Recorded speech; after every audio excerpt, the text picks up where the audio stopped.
In the morning when I'm driving, I really come alive when I listen to my Ronnie, I listen to my Ronnie Q. They are rare and they are few who can compare with Ronnie Q. So grab a chair, she's coming through. She's on the air, it's time for Ronnie Q.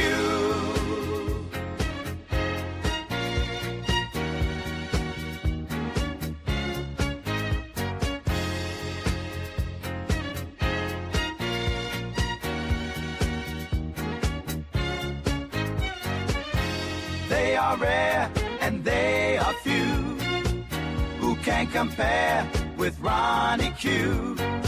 So grab a chair, she's coming through.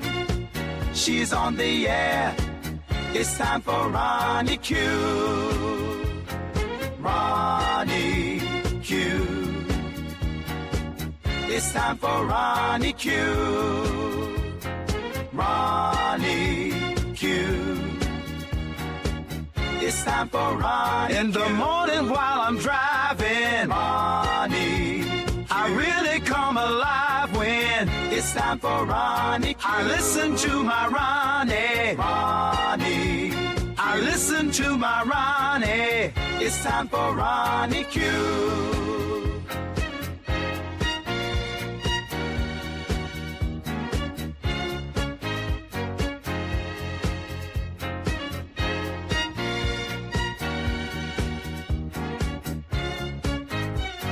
Take a seat and go meet Ronnie. Sweet, sweet, sweet, sweet Ronnie. No day complete without my Ronnie. She can't be beat. Sweet, sweet Ronnie.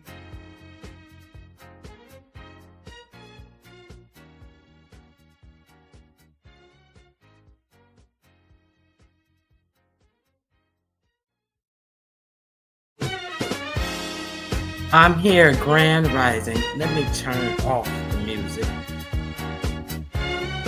I apologize.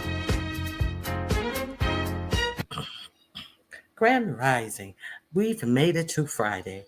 Thank you guys for coming in. Please hit the like on your way in. T. Danielle, Grand Rising.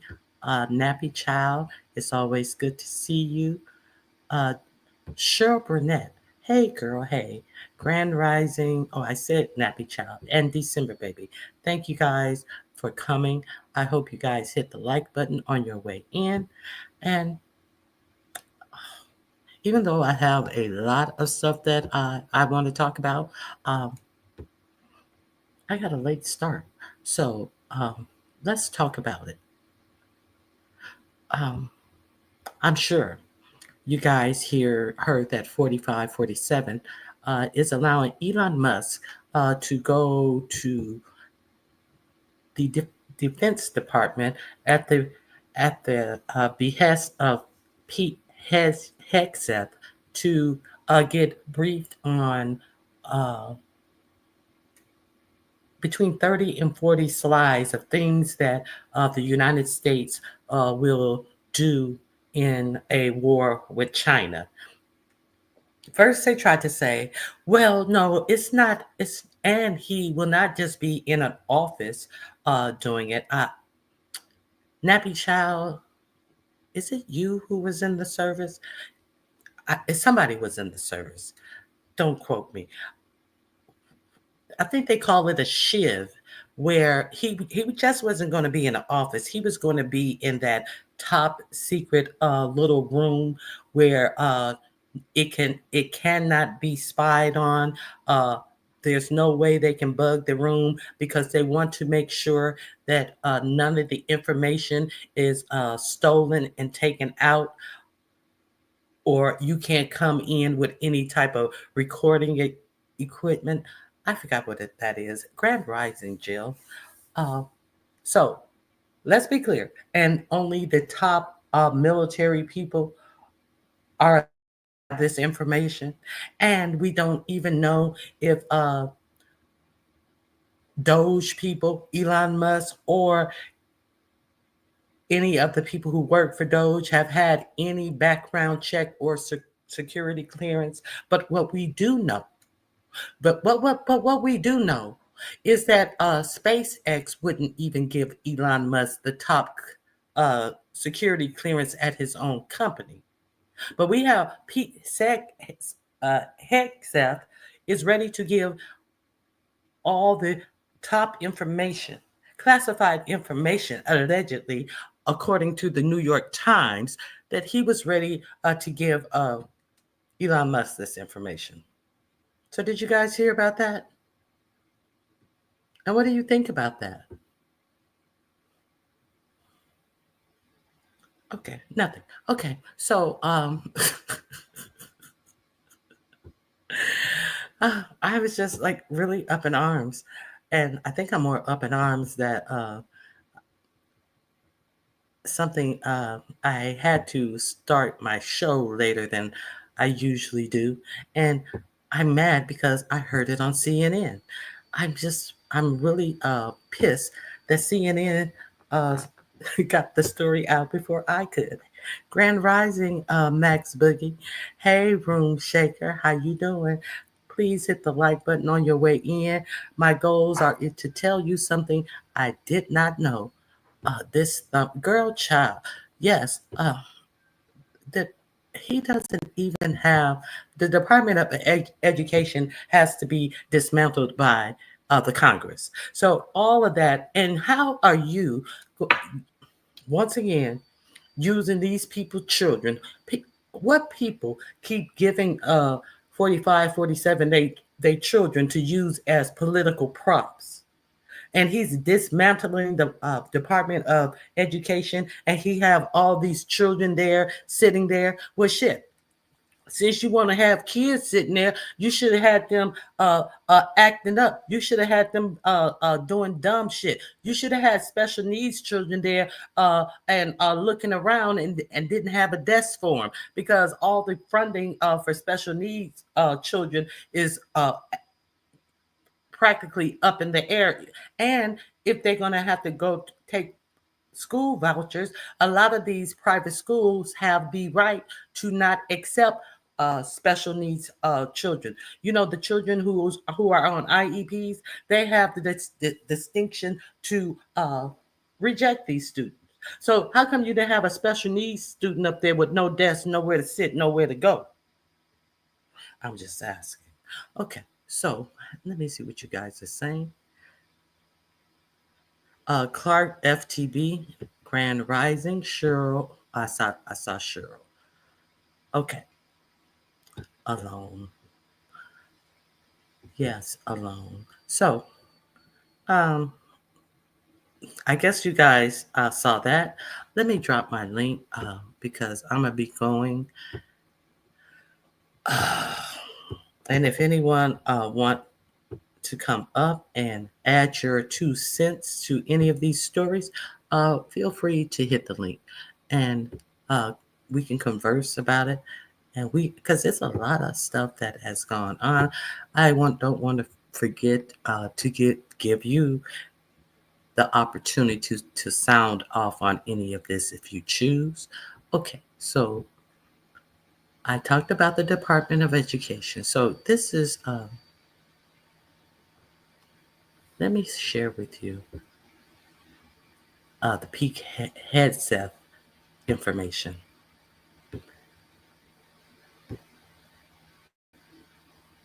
Oh, I may have it right here. Hold on.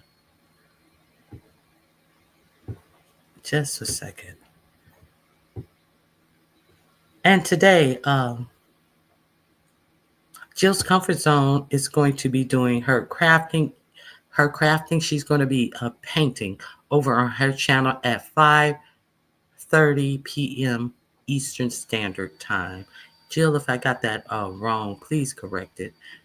Okay. Salutations. Okay, let me, I think that this is it. No, that's not it. I apologize. Hold on one second. I want to talk about several things. If I can't read them when they're down here because it's a lot of information. Let me see. I think this is it. Yes, this is it right here. Elon Musk to get access to top secret U.S. plan for potential war with China. Giving Elon Musk access to some of the nation's most closely guarded military secrets is a major expansion of his role as advisor to president and highlights his conflicts of interest. Are we okay? So let's be clear that Elon Elon Musk definitely have conflicts of interest. Remember when he said he would recuse himself if there were any conflicts of interest, but he didn't recuse himself from the FAA contract that he got that he stole from Verizon, and there has been nothing said about it. I hope Verizon should sue because they actually had this contract. Are we going to forget that the last continuing resolution? I think that was in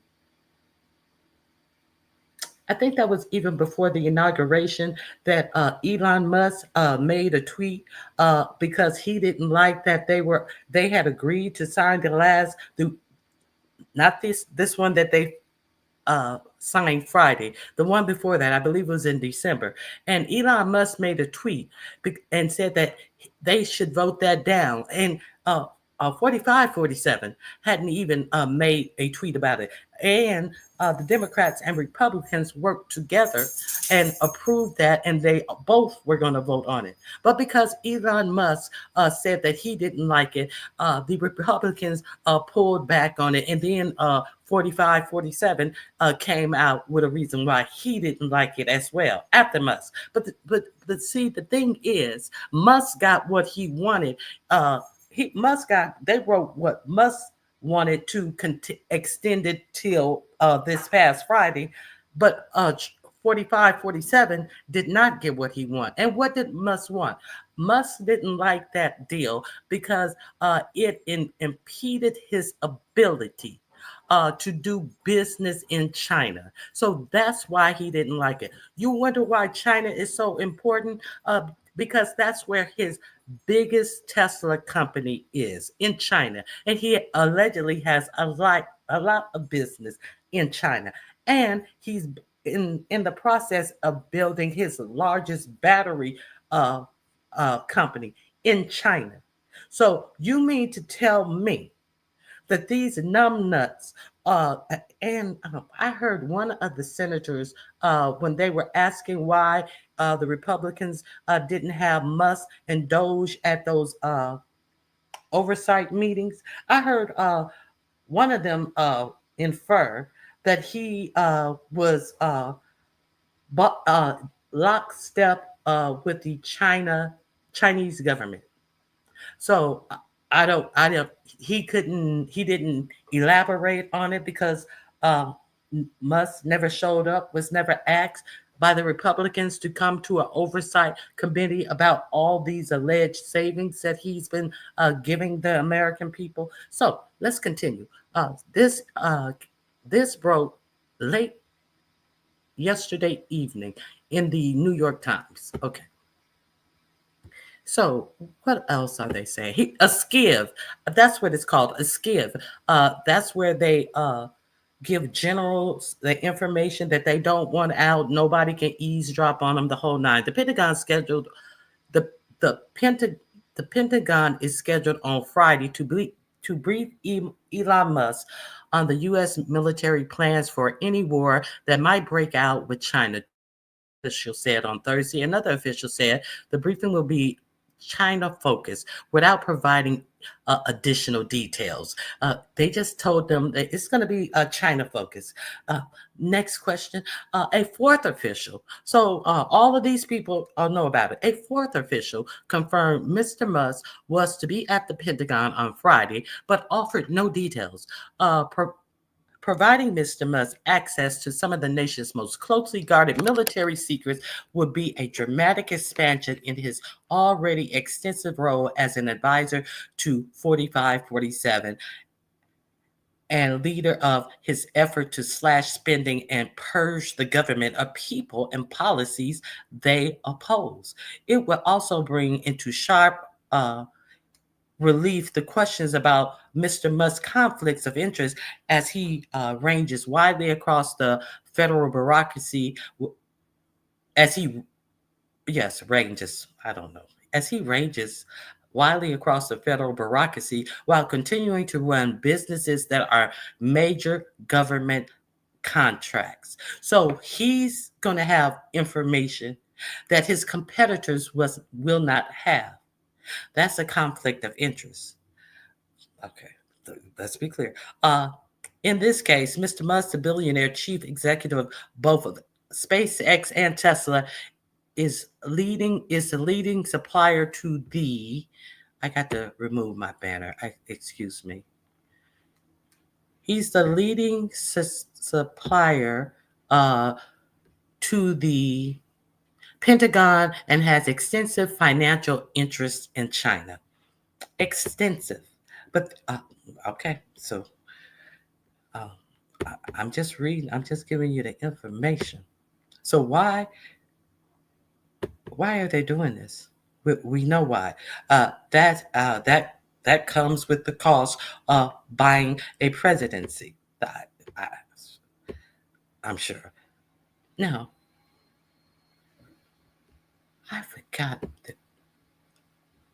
that Pentagon war plans, known in military jargon as old plans or operation plans, are among the military's most closely guarded secrets. If a foreign country were to learn how the United States planned to fight a war against them, it could reinforce its defenses and address its weaknesses, obviously making the plans far less likely to succeed. The top secret briefing for the China war plan has about 20 to 30 slides that lay out how the United States will fight such a conflict. It covers the plan beginning with the indications and the warning of a threat from China to various options on what Chinese targets to hit over what time period that would be presented to 45, 47 for decisions, according to officials with knowledge of the plan. And so if the Muskrat chose to, he can warn China because he has business over in China. God forbid something happens to adversely affect his business. I'm sure Ching is not going to go out there and sell Teslas on the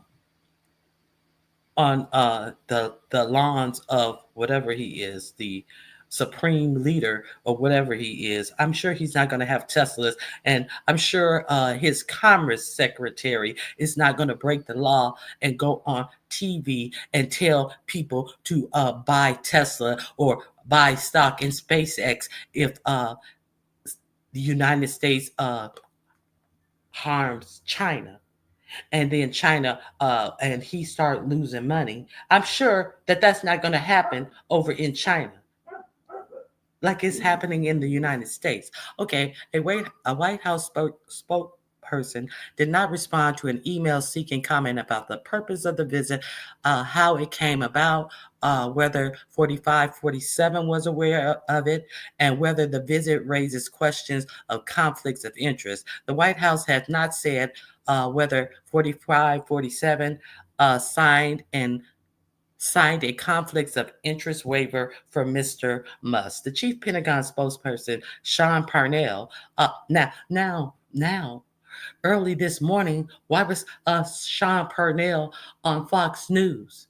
See, they wanted to keep all of this secret until this story came out late yesterday evening. Now, prior to this story, the chief Pentagon spokesperson, Sean Parnell, did not respond to a similar email seeking comment about why Mr. Musk was to receive a briefing on China war plan. So he was tipped off by the question, and it's because if We have known that Doge is going to this department next, and they are looking to go to that department next. None of this came out about Doge or Elon Musk. Why is he going to get a briefing? How come he's not going there to look for cost cutting in the agency that give him most of the money for his corporate welfare?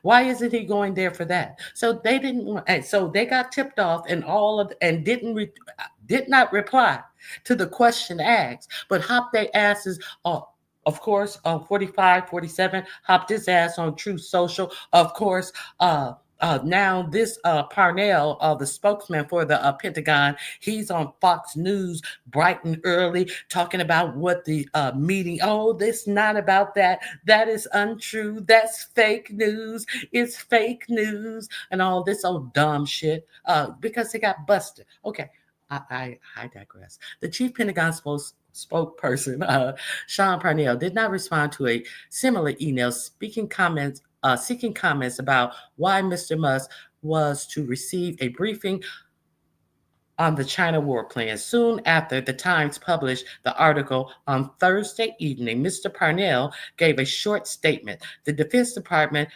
is excited to welcome Elon Musk to the Pentagon on Friday. He was invited by Secretary Hegseth and is just visiting.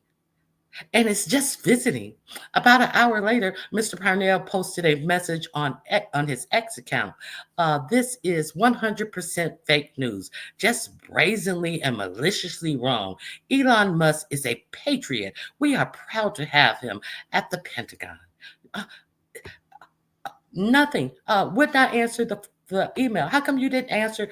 You came out, call yourself making an announcement after you had been busted. Now you are trying to act as if you guys were being transparent with these announcements. He's just making this is bullshit. Okay, they got busted. Okay, so let's be clear. What happened? Mr. Hegseth also commented on X late Thursday it's saying it's I think it means it's not a meeting about top secret China war plans. It is an informal meeting about innovation, efficiencies, and smarter productions. Gonna be great. Okay. This is the best in the they this is the best and the brightest. What are you saying? It's about innovation and efficiencies. So, what has been efficient about anything Musk has done up until this point? What has been efficient? Let me finish this. The meeting reflects the extraordinary dual role played by Mr. Musk, who is both the world's wealthiest man and has been given broad authority by 4547. Mr. Musk has a security clearance. The Defense Secretary Pete Hegseth. But how? Okay, so let's be clear. Don't let this fool you, because unlike other presidents, 4547 said he will decide who gets a security clearance. It's not like it was in his first administration. Remember, he had his son-in-law Jerry Kushner over the Israeli situation, and he couldn't even obtain a security clearance while he was over there. They kept giving him a hall pass and stuff. So this time around, 4547 said he will decide who gets a security clearance. So it's nothing that Hegseth is assuring us that Musk has a security clearance. When did he get one? Up until now, it has never been mentioned. And if he's just going there to talk about efficiencies and innovation, what does he need a security clearance for? It's bullshit. Okay, and Defense Secretary Pete Hegseth can determine who has a need to know about the plan. So this numbnuts can determine who has a need to know about a war plan. A numbnuts, somebody who was appointed their job that a four-star general had can determine who a weekend Fox News co-host has the right frame of mind and is not enamored with the richest man in the world and power. Are you serious? Are we serious right now? Okay. Okay. Let me. I'm a quick giving commentary. I'm just going to read it. Okay. Uh, a choice of sharing lots of technical details with Mr. Musk, however, is another matter. Okay. This is the article from the New York Times. I only got 4 comments. I guess y'all not with me on this. I guess y'all don't see uh, the blatant bullshit. I don't know. Maybe I'm just a little bit too upset about this. Just too taken aback. The meeting was scheduled to be held not in Mr. Hegseth's office, but the Tank, a secure conference room in the Pentagon typically used for high-level meetings of members of the Joint Chiefs of Staff, their senior staff, and visiting combatant commanders. Operation plans for major counterintelligence like a war with China are extremely difficult for people without extensive military planning experience to understand. The technical nature is why presidents are typically presented with the broad contours of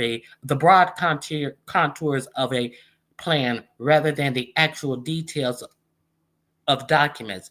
How many details Mr. Musk will want or need to hear is unclear. Mr. Hegseth received part of the China war plan briefing last week.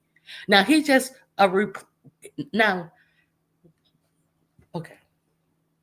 Hegseth just received part of the China war plan briefing last week and the other part on Wednesday.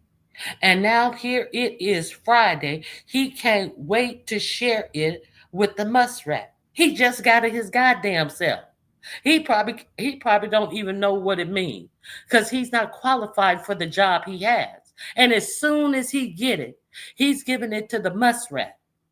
Make that make sense. Let that sink in. This is the head person of our military. Let that sink in. Okay, it is unclear what the impetus for providing Mr. Musk such a sensitive briefing. He is not in the military chain or command, nor is he an official advisor to Mr. Trump on military matters involving China. So it is unclear. Okay, so when this story came out, of course, 4547 ran to Truth Social. Let's see what 4547. The fake news is at it again. This time, the failing New York Times, they said incorrectly that Elon Musk is going to the Pentagon tomorrow to be briefed on any potential war with China. And how ridiculous. China will not even be mentioned or discussed. How you know? How China would not even be mentioned or discussed. So you know he lying. So you know he lying.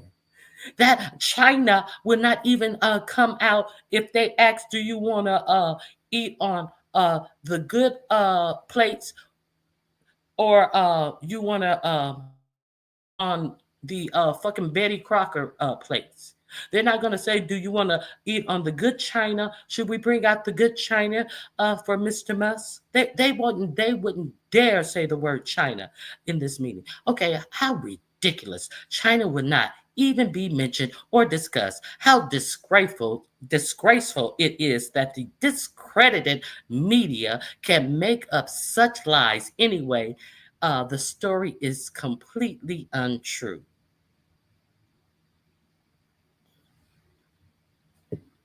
Okay. That's what he said. That's his answer. Good morning, Kimberly Black. It's all good, hon. Okay, nothing. Okay. Okay. So, okay. All right. that's what I have on that.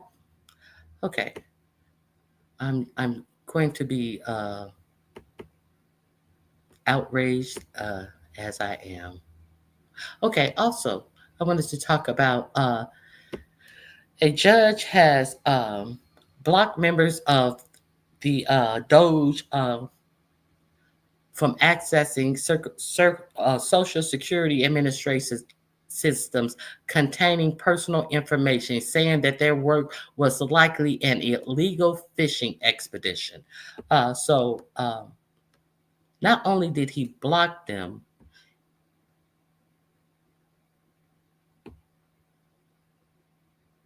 I'm back between here and Lemons. Oh, okay. Okay. So let me remove this comment. Oh, I did remove it. Okay. So let me also finish this. Okay. The temporary restraining order issued Thursday by U.S. District Judge Ellen Hollander in Maryland is the latest setback for Doge and Elon Musk, whose quick work to examine and overhaul federal agencies has drawn a string of legal challenges. The order bars Doge employees or affiliates, including Musk, from accessing the agency's systems and devices. The judge also ordered them to delete all anonymized personal information that they had so far gathered from the federal agency. So, let's be clear. It was stated in the oversight meeting that they were downloading information on their own servers. It was alleged. It was also said that there were screenshot taken of our information. Now, I find it. There's something that I'm gonna alert you to that I find quite curious. Okay, Pentagon war. Oh, wait a minute. I'm on the wrong one. I'm sorry. I went to the wrong thing. Okay, we're on Doge. Okay, now this is some of the things that is actually in the briefing. The plaintiffs are Doge. Wait a minute. Alliance for Retired American. Oh, these are the people who are bringing the case. The AFL-CIO, Alliance for Retired Americans. Okay. They have sued Social Security Administration, Leland Duckett, in his official capacity, purported acting commissioner of the SSA. Okay, so he is purported to be the acting commissioner of Social Security. This Leland Deadcut. Now, the reason why he's the acting commissioner is because the real commissioner quit after Doge tried to force their way into Social Security system. So there is not a permanent there's not a permanent commissioner over SSA right now. Okay. Michael Russo, in his official capacity as Chief Informant CIO, Chief Information Officer of the agency, Elon Musk, in his official capacity as Senior Advisor to the President and de facto head of the Department of Government Efficiencies, or DOGE, the U.S. DOGE Service Temporary Organization. Amy Gleason, you remember that? Who this woman, Amy Gleason, in her official capacity as Doge acting administrator, and we know that she in fact does not work for Doge. She signed an affidavit to the court saying she did, but we know that she actually worked for Health and Human Services. The liar. Okay, I shall refer to the SSA and Russo collectively as the SSA defendant. I shall refer to the Department of Government Efficiency as DOGE and U.S. DOGE Services. Let me see. I thought it was something I wanted off of there. Oh, I just wanted to tell you that they are acknowledging. They keeping Amy. What's her name? Amy Gibson. whatever her name, Gibson, they are keeping her in the mix because the bitch lied on an affidavit. So they're saying that she is the actual administrator of Doge. And let's continue to see what else this judge said. In a 135-page opinion, Hollander said that Doge team failed to provide an adequate justification for its sweeping access to the personal information of tens of millions Americans, including social security numbers, dates of birth, home addresses, income and assets, citizenship status, medical information, and disability status. The Doge team is essentially engaged in a fishing expedition at the SSA in search of a fraud epidemic based on little more than suspicion. It has launched a search for the proverbial needle in the haystack without any concrete knowledge that the needle is actually in the haystack, wrote Hollander, who was appointed to the bench by former President Barack Obama. The temporary restraining order is set to last for 2 weeks as court proceedings continue. Earlier this week, a different federal judge in Maryland barred the Doge members from continuing to access systems at the U.S. agency, USAID. Now, let's understand, even though this judge has barred them from taking any and all of that personal information from the Social Security office, don't forget what I told you yesterday, that the muskrat had a reach around to when the IRS wouldn't give him all of the information he wanted. He went through the back door via who? Health and Human Services, where he went through Health and Human Services and got all the information he wanted. Health and Human Services is headed up by RFK Jr. And Amy Gleason works for Health and Human Services. So even though he has been barred from, and I think they told him that he must turn. Let me see what the last page says. Okay, let me see. Here we go. Okay. We've never seen anything like the proclaimed plaintiff's counsel at the motion hearing held on March. Oh, that's the earlier hearing. That's the first hearing. Ironically, the identity of the Doge affiliates has been concealed because defendants, while they are in there getting all of the Americans' people's information, ironically, the identity of these Doge affiliates has been concealed because defendants are concerned that the disclosure of even their names would expose them to harassment and thus invade their privacy. As they're going in there, we don't even know if they have a security clearance. We do know they are hackers, but they won't give their names. They go in there not knowing nothing about nothing, refuse to give their names, have come back with alleged marshals to get in buildings that they have not been allowed to get in, have come back with alleged FBI to get in buildings that they have changed locks on CEO's door that are not affiliated or under the purview of the government.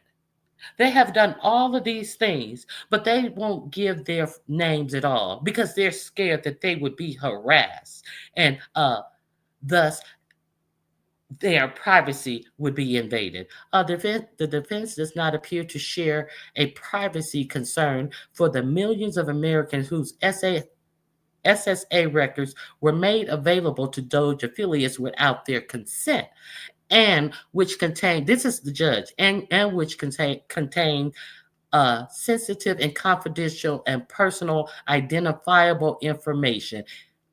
And used here, personally identified information means information that can be used to distinguish or trace an individual's identity, either or alone or when combined with other information that is linked or linkable to specific individuals. Doxing, doxing, that's doxing. Okay, official management and budget uh, office of the president. That's the beginning of another sentence. Okay, so yeah, I'll think about that. Uh, Not much. Let me see. Are y'all with me? So, okay, let me see what y'all think about that.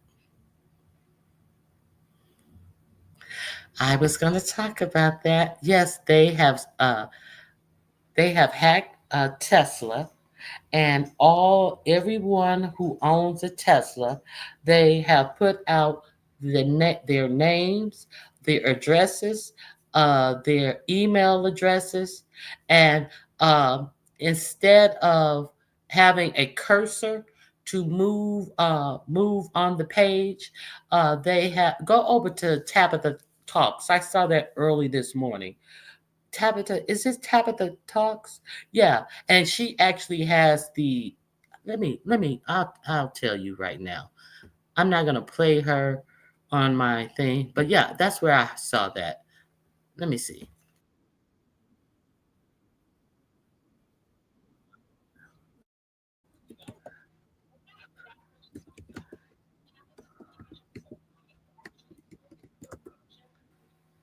Yes, Tabitha speaks politics, not Tabitha talks.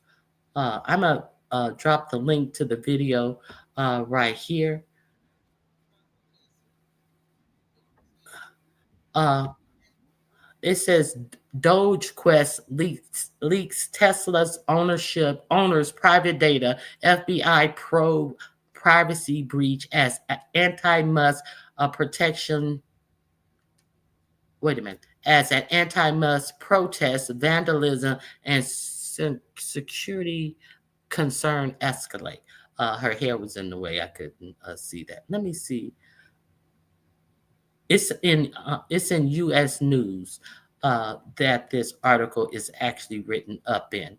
So allegedly they have doxed them, and let me copy and paste this link. Hey, Candy Cane, good to see you. There's a link to that story with Tabitha Talks Politics. Yes, yes, Nappy Child. I just dropped the link to that story that Tabitha Speaks Politics. Um, okay, so that's what's going on. And now let's talk about this war situation. So let me see. Where am I? Where am I? Let me make sure. What is this? I played that. Oh, that's something. Oh, that's showing. Excuse me.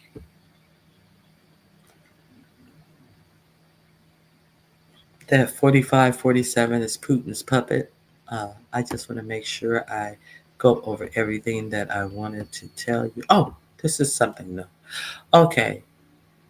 Now, it has been, I talked to you guys about BRICS. If you guys were here, the BRICS nations, which is, who is the BRICS nations? Oh my God. Who is the B in BRICS? Oh my God.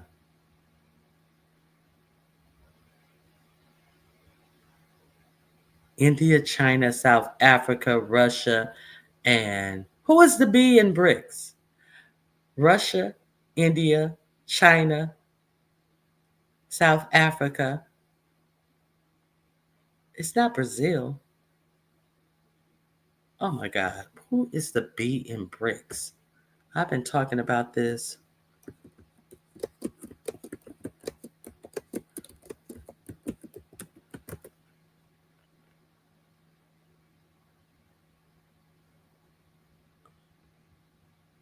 You guys are not going to tell me who is the B in BRICS. I did all of this to tell you about BRICS, and you guys are not going to tell me.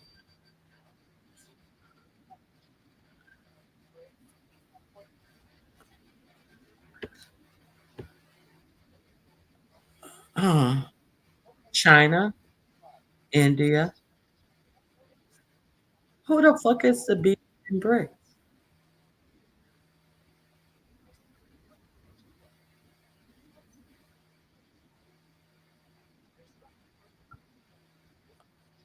Oh my God. I don't know who the B is in BRICS. I'm sorry. I got a brain freeze. Oh, it's Brazil. Brazil. Okay. It is Brazil. Excuse me. I was like, what the hell is the B in BRICS? How come I can't remember this? It's Brazil. Okay. So the BRICS nations, back to what I was saying, uh, they own 40% of the world's population. There are more and more nations joining the BRICS nation. Uh, and you don't hear any of this over on our for profit media. There is concern that BRICS are they all of the countries they are able to trade with their own currency, and they are stockpiling gold because they don't want to because like I told you, oil and everything that is done is done in the U.S. dollars. So the World Bank, which is in Washington D.C., is notorious for uh, freezing their assets for things that they don't like, using the World Bank as a as a deterrent for them doing things that the U.S. don't agree with. So during this war with Ukraine, for example, the World Bank held a whole lot of the money from the rich Russians, and what they did was the Russia started trading their oil with China, and it they made out better in the war. They thought that they would cripple them with not with putting sanctions on them, saying that they could not trade a trade sanctions on them, and Russia actually thrived during this war. So now they said that Japan has pulled out of using the American dollar, and that all of these different nations are propping up their own currency because they realize that they don't have to use the U.S. dollar. They everything that the traditional shipping lines, like they have this universal thing that's kind of like a cash app that they can use for money. The BRICS have set up their own thing like that. So my point is, I went into details about what all of these little things that they don't have to have their money on hand, but it can be in the World Bank and they can get it. So BRICS have established that type of trade as well. So a lot of people are seeing that they do not have to trade with or through America, or even now with everything being priced on the American dollar. They can trade with their own cash, and a lot of these BRICS nations are stockpiling a lot of gold to do a lot of trading with gold. So the idea that the BRICS 45, 47 came out with this Truth Social rant. The idea that the BRICS countries are trying to move away from the dollar while we stand by and watch is over. We are going, so it lets you know this has been happening. I don't know. Have you guys heard about this in the regular media? But no, I haven't. Now I heard that Japan. That's what made me go look into it, and then I find that yeah, he's been ranting about this. That Japan decided that they were going to trade with the BRICS. I don't know if they're trying to get in the BRICS, but they want to empower their yen. Is that the yen? I think it's the yen. Okay, so we are going to a commitment from these seemingly hostile countries that they will neither create a new BRICS currency nor back any other currency to replace the mighty US dollar, or they will face 100% tariffs. Of course, tariffs again. Why don't you invoke 250% tariffs? Like you said, Canada was charging us on some of the things that, and we just didn't know. Why 100? Go for the gusto. Be like Canada that you say is charging us 250% tariffs. That's the only thing he know that he can individually control is tariffs. Hold on, let me get a drink. So, just letting you know, while we thinking it's all good, motherfuckers trying to dump us off. Motherfuckers are not trying. People in Europe, the G7, they have already said that we're gonna have to figure out how we gonna work it out amongst ourselves because, in essence, 45, 47 cannot be trusted. Okay. Do you know that there is a fighter ship that is coming from, I think it's Maryland, to actually cruise the Gulf of Mexico all the way up to Canada? Do you wonder why? Okay, let me finish the BRIC thing. Okay. No other will replace the mighty dollar, or they would get 100% tariff and should expect to say goodbye to selling into the wonderful U.S. economy. Motherfucking people you hiring out, what the fucking U.S. people gonna buy? They ain't got no motherfucking jobs, and the jobs that half of them have are subpar jobs. They can go and find another sucker nation. There is no chance that the BRICS will replace the U.S. dollar in international trade or anywhere else. And any country that tries should say hello to tariffs and goodbye to America. The fact that they are creating their own international trade agreements already is telling you they saying goodbye to America. Motherfucker, what the fuck you think they are doing? They are saying goodbye to America. Okay, so this is some serious shit that's going down. We are isolating and alienating ourselves.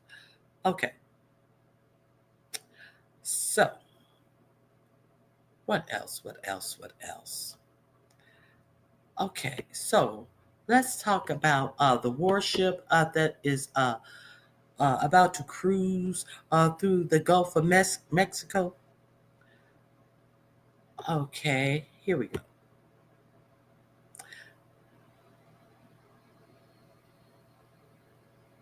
That's not it.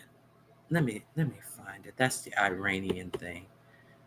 And there may be issues with Iran, but I want to talk about Trump could invoke the Aliens Enemy Act. What is this little known law? So the Aliens Enemy Act, a lot of people don't know that 4547 told, I think it was Tulsi Gabbard. I think it was Tulsi Gabbard. Chrissy, what's her name? Kristi Noem. He told Kristi Noem, who is over the DHS, and he told Pete Hegseth that they are going to have to do a report and get the report. He gave them 90 days to get this report in. and the 90 days just so happened to be up on 420 uh, of what is going on in the border, and what do he need to do if there's anything that he needs to do at the southern border. And he said, and specifically asked, would he have to invoke the enemy's the what is it, the enemy's Alien Enemies Act. So he specifically asks, will he have to do that? Now, they need to have this report in by 420. We know that the Muskrat grandfather was a Nazi. We know that Adolf Hitler was born on 420. We also know that the Muskrat is fond of making Twitter posts and all of this stuff about 420. If you don't know, let's find out. Okay, so the fact of the matter is, you may not also know that Kristi Noem, uh, J.D. Vance, and Pete Hegseth went down to the southern border. And you would be surprised at some of the things that J.D. Vance is saying. You would not be surprised if you came over here and understood that he is a follower of many races. People, you would not be surprised if you've been over here to understand that he follows many people who have extreme white supremacy views, to put it kindly. To put it kindly, I say that they have white supremacy views. Okay, so they went over to the southern border, and J.D. Vance says something very peculiar to me. He said that of course, he talked about Biden ruining the borders and blah blah blah. Of course, he talked about all that. But what was interesting to me was he said that since they've been in office, all the people crossing the border has gone down something like 90 something percent, and it used to be 1,500 people a day, and now it's like 30 people a day. Well, it seems like the problem is solved then. It seemed like y'all should be rearing up to write a stellar support, huh? Pete Hegseth, whatever the name, Hegseth. Shouldn't y'all be about to write a stellar report? All's good on the border. But then J.D. Vance turned around and said, there's 30 people a day crossing over, allegedly. That's kind of manageable. Shouldn't you be able to round them up real quickly? And they not even make it 30 people? I can see if it's 1,500, you can't catch everybody. You ain't got that many people. Somebody's gonna get away. But he says it's down to 30 people, so it should be good. That should be something to brag about. Just your presence and your policies that you put out, and your scare videos, your what is it? Your snuff videos about immigration should be enough, and it has scared so many people off. But miraculously, he turned around and then said that it has given the cartels the ability to get on war footing. The drug cartels, they have gotten on war footing.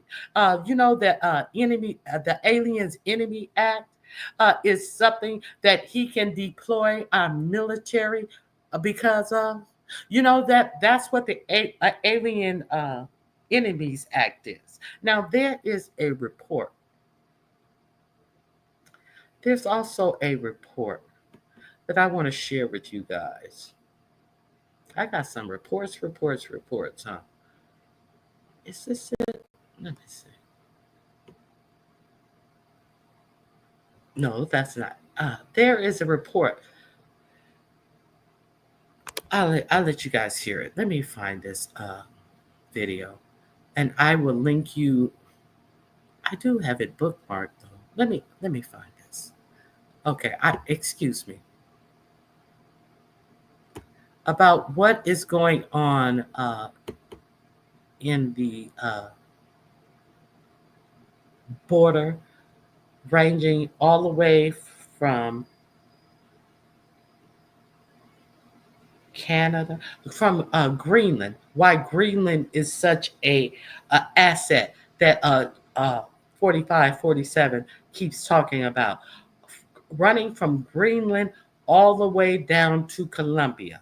And let's be clear that ship, that military ship that is going to be cruising the Gulf of Mexico and running up all the way up to Canada. Why do we have a military ship there? Now, it's some reporting that has been put out that 45, 47 is trying to make, like Russia allegedly is trying to recreate the old Soviet Union. It is some reports that 45 and 47 is trying to have all of, from Greenland all the way down to Colombia be some North American Union shit that he will be in control of.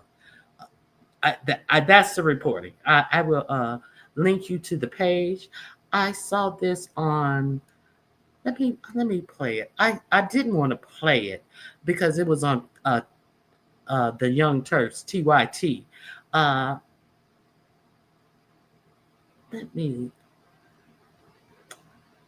me find the. I want to. The links are in my computer. The links are in my description box. Okay. And it's all a part of the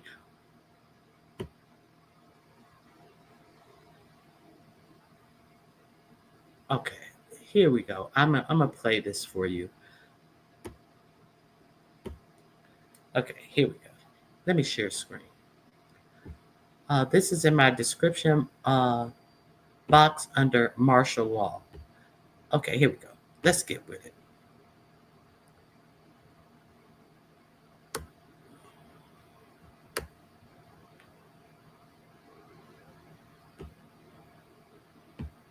This is something that really caught my eye, and I'm curious what you all think of it. So Mind War is the name of this outlet by a guy named Jim Stewartson.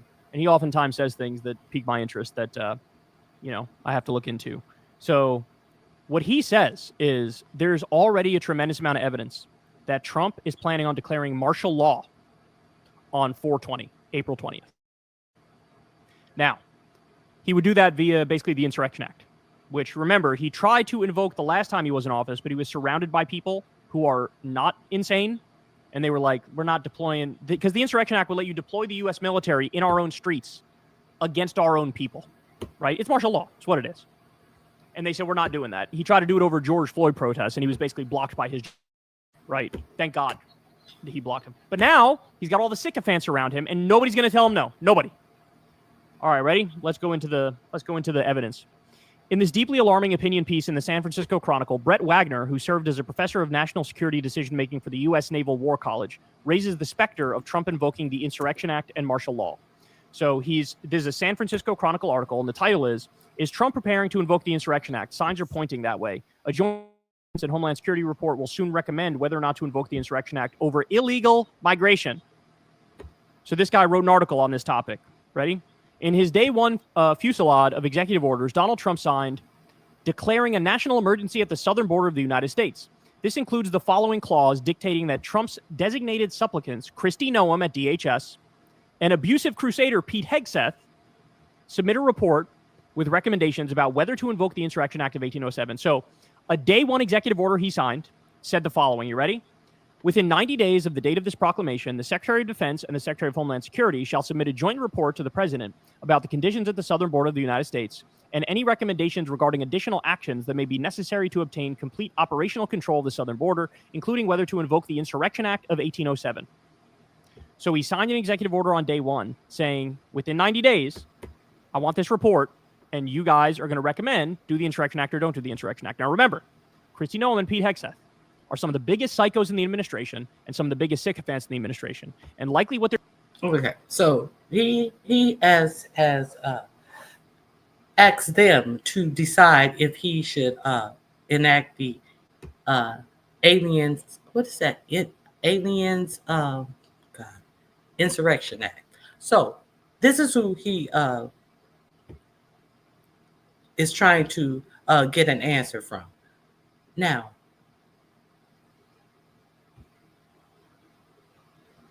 let me show you something else. I'm going to let you hear from Pete Hegseth himself. Who is Pete Hegseth? Do you think that we can trust him to give an honest answer? We understand that they already went down to the border. They say that they have just 30 people. They have just 30 people who are trying to cross the border. Let me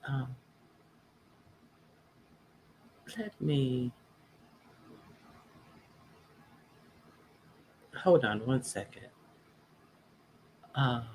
Let's remember who Hegseth is.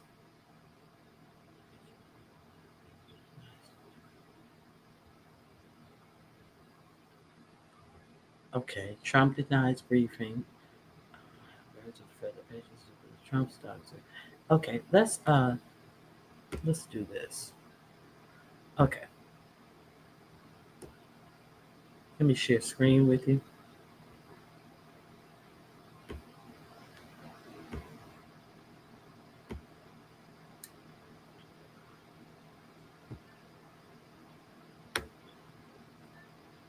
So, do you believe that this guy would do whatever 4547 asks him? Let's be clear. Let him answer. Thank you, Mr. Chairman. Mr. Hegseth, welcome. Thank you. I am focused on your fitness to serve, including your character and temperament and your overall qualifications to do the job. And I do appreciate the comments of Ranking Member Reed with his concerns regarding your nomination, because I share those concerns.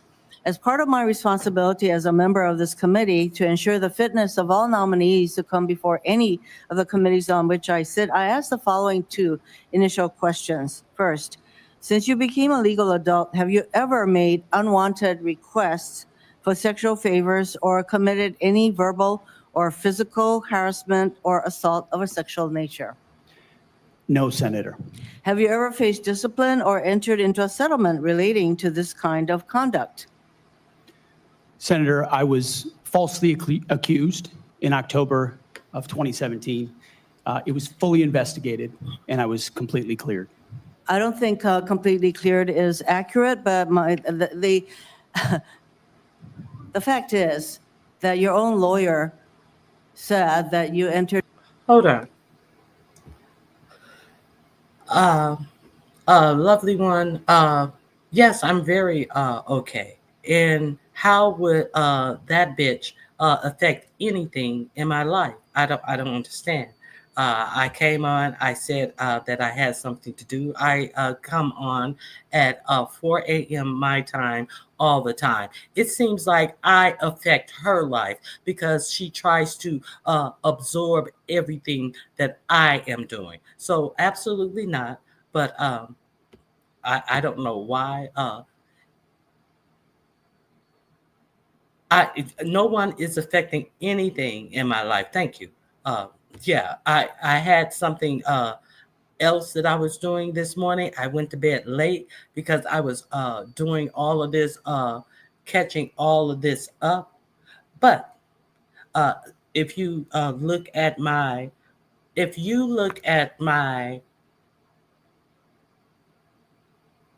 description box, you will see why it was hard for me to get up at 4 o'clock in the morning. See, because unlike other motherfuckers who come up here and just spew bullshit, I try to do comprehensive work. I actually do some work on my show.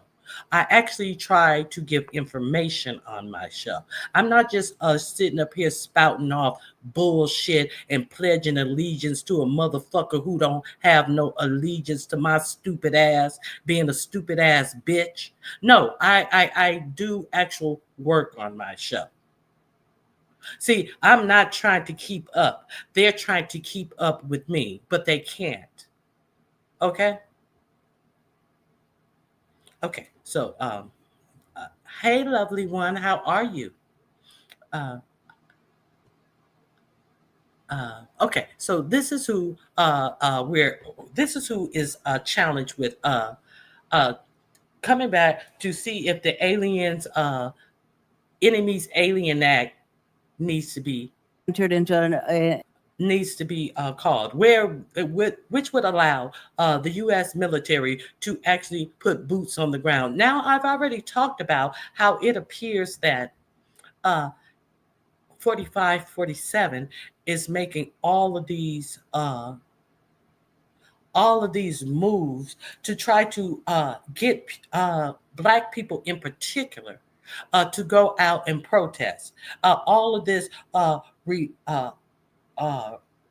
rescinding orders that says that you cannot discriminate in government contracts, ending DEI and wokeism, taking down all Black people who have made this country great in the military, removing 4-star generals and replacing them with 45, 47 sycophants, and talking about pardoning George Floyd, and even though a pardon would leave him in jail because he's on state crimes, all of the stuff that he has done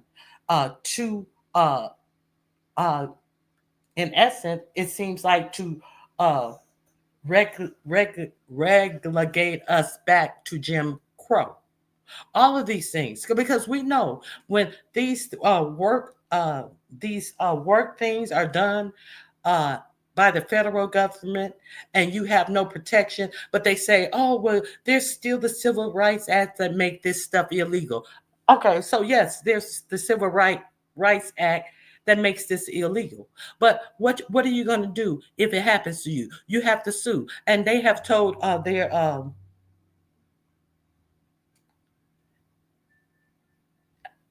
is it? I don't think it's the EEOC. I think it's the Labor Department to not take up any more civil rights cases and not investigate any more civil rights cases. And what you're going to do?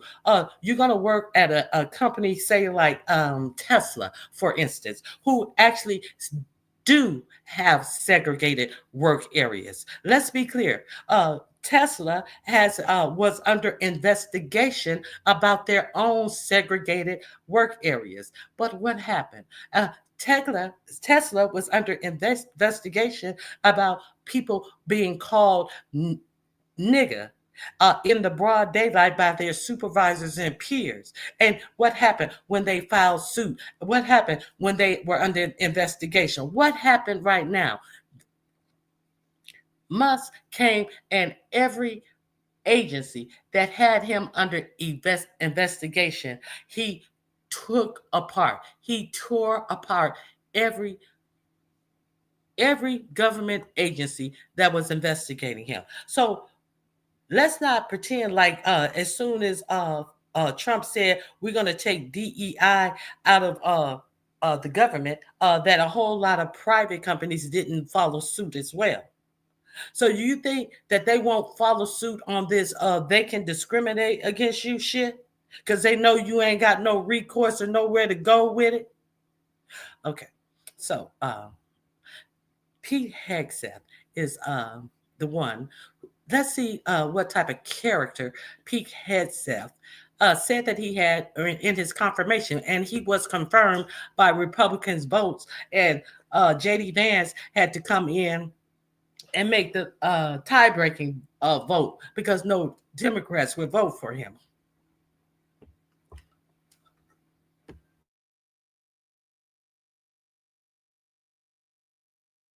An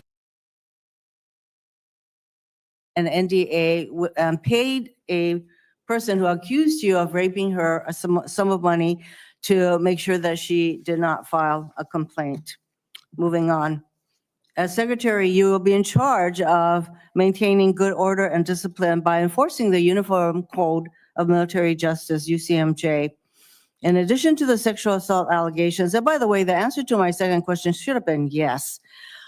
I have read multiple reports of your regularly being drunk at work. including by people who worked with you at Fox News. Do you know that being drunk at work is prohibited for service members under the UCMJ?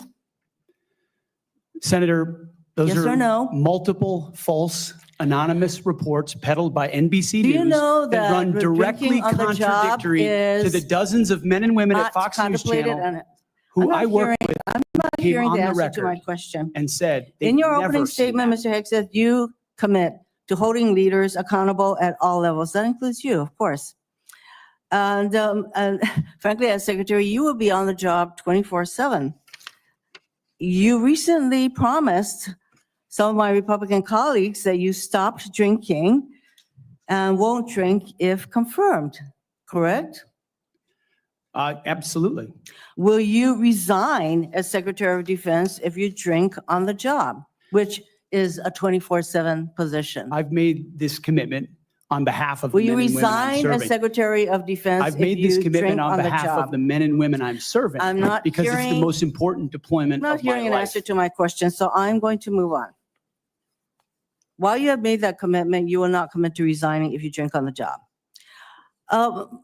As Secretary of Defense, you will swear an oath to the Constitution and not an oath to any man, woman, or president, correct?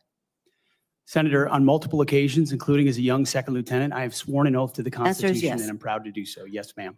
In June of 2020, then President Trump directed former Secretary of Defense Mark Esper to shoot protesters in the legs in downtown DC, an order Secretary Esper refused to comply with. Would you carry out such an order from President Trump? Now, this is the answer I want you to hear. This is the answer that shows the lack of character this motherfucker has. So do you think that he's going to tell Trump what he wants to hear about this should he invoke this Aliens Enemy Act? Senator, I was in the Washington, D.C. National Guard unit that was in Lafayette Square during those Would you events, carry holding out a an riot order to shield on shoot behalf of my protesters country. in the legs? I saw 50 as Secret directed Service agents to get injured Secretary by Esper? rioters trying to jump over the fence, set Again, the church on fire, and You destroy know a what? That sounds to statue. me that you will Chaos. comply with such an order. You will shoot protesters in the leg. Moving on. President-elect has attacked our allies in recent weeks, refusing to rule out using military force to take over Greenland and the Panama Canal, and threatening to make Canada the 51st state. Would you carry out an order from President Trump to seize Greenland, a territory of our NATO ally Denmark, by force, or would you comply with an order to take over the Panama Canal? Senator, I will emphasize that President Trump received 77 million votes to be the lawful We're commander-in-chief not of talking this about the country. election. My question is, would you use our military to take over Greenland or an ally of Denmark? Senator, one of the things that President Trump is so good at is never strategically tipping his hand. And so I would never in this public forum give one way or another So direct that- what orders that the president will sounds give to me me- in any context. It sounds to me that you would contemplate carrying out such an order to basically invade Greenland and take over the Panama Canal. Current DoD policy allows service members and eligible dependents to be reimbursed for travel associated with non-covered reproductive health care, including abortions. Okay, that's what I wanted you to hear about there. So are we clear that he is a do boy? Okay, in charge of our entire military. So let me share this other questioning of this do boy. Okay. He's questioning the reason why I thought that this is important is because there's also some things going on with Iran. Now we know the Houthis have struck. The Houthis, they are saying that they are in the Red Sea and they are impacting commerce that's being shipped in the Red Sea. And so then 45, 47 ordered a strike on Yemen. And see, we have to understand. We got their side. You know that how they say it's three parts to the story. Their part, your part, and the truth. So, what they are saying is that they are doing what the Houthis. Their story is they're doing that because they are tired of Israel being able to continue to do the things that they're doing in Gaza. And let's be clear that this weekend, Israel decided after a month-long ceasefire with which they agreed to, they decided to start bombing again, and over 400 people, mostly children, were unalive. So if you're going to tell a story, don't act like it's about no shipping lanes, because that's not what they told you it was about. And right and wrong or whatever, but don't lie about what you know it's about. And but I'll get to that. But the reason why I say this is because we have somebody who will tell us anything. So he's questioned on if he will follow the Geneva Convention. And he heckled it. Well, we can't take the guidance from people who were sitting in mahogany paneled walls. And, I've been on the battlefield, and, sometimes you got to do what you got to do type of attitude. And sometimes that was okay back then, but we're fighting a new enemy now. And so this Geneva Convention shit. This is the same man who went to 45-47 in his first term to get two of his buddies. He remember Hegseth also allegedly worked at Gitmo, and two of his buddies. I think one was about to be tried, and one had been found guilty of crimes that they had done in Gitmo. And he went to 45 and 47 to give them pardons, and they got pardons. So let's see what type of corrupt, in my opinion, compromise,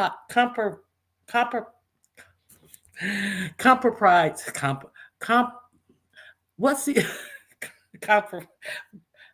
let's see what correct mind that we have making these decisions.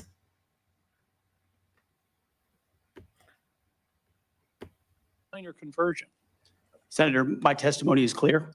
Writing a book is different than being Secretary of Defense, and I look forward to leading the men and women of our military. And my comment there, Senator, was about of engagement that members of our generation, men and women, have seen on the battlefield. And one thing President Trump changed in meaningful ways that led to meaningful developments on the battlefield. When President Trump took control in the first term, ISIS was raging across Iraq, and as someone who spent a lot of time there with other men and women who invested in that mission, it was a very difficult moment to see the black flag of ISIS fly. And what President Trump did was untie the hands of warfighters. He changed the rules of engagement, untied the hands of warfighters, and allowed them to complete their mission and crush ISIS. It has not just tactical implications, operational. Untied the hands of war fighters. So he's saying following the Geneva Convention ties hands.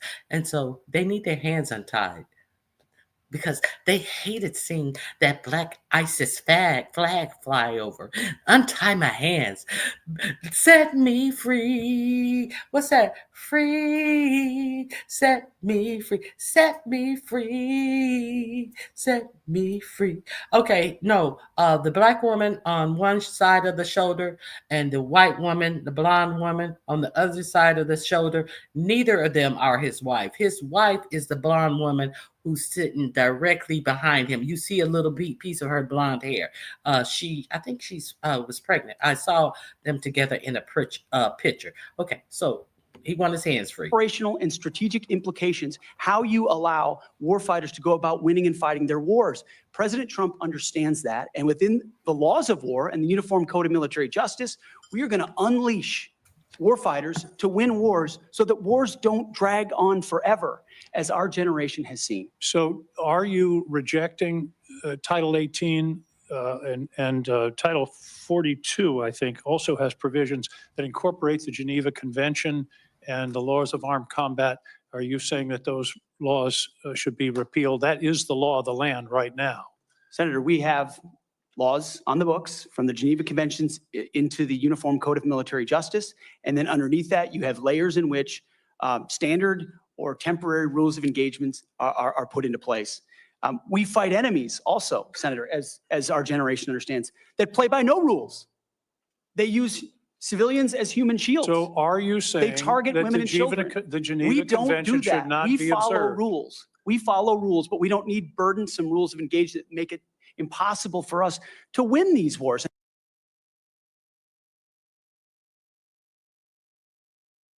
So his answer, if he would follow the Geneva Convention, is we don't need burdensome rules.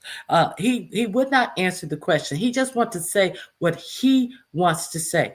It's burdensome. I've been out there. I know. Yeah, you know how to not fight wars under the way that the military is supposed to fight wars. You know that you want to do whatever the fuck it is you want to do. And how who's going to suffer from this type of leadership? Who's going to suffer from this type of leadership? The whole American people are going to suffer by being hated because this motherfucker want to go in there and do what you want to be. You want to do the same things that they're doing. God damn it. You're not satisfied being a part of the military and being given the opportunity to kill people, but you want to kill them the way you want to kill them and put us all in jeopardy. And now you are over the military with this mindset. And you want to say that they are such horrible people. You guys want to say that these terrorists are such horrible people. But it seems like you want to use their same tactics. So what would that make you? And what would that make people think of America? That we're horrible people and that we use terroristic tactics. That's my opinion about this. Okay. You're saying two different things. You're saying we follow rules, but we don't have to follow the rules in all cases. Is that correct? Senator, I'm making some rules. Senator, I'm making an important tactical distinction that warfighters will understand. That there are the rules we swear an oath to defend, which are incredibly important, and this committee understands and helps set them. And then there are those echelons above reality, from corps to division to brigade to battalion. And by the time it trickles down to a company or a platoon or a squad level, you have a rules of engagement that nobody recognizes. And then it makes you incredibly difficult to actually do your job on the battlefield.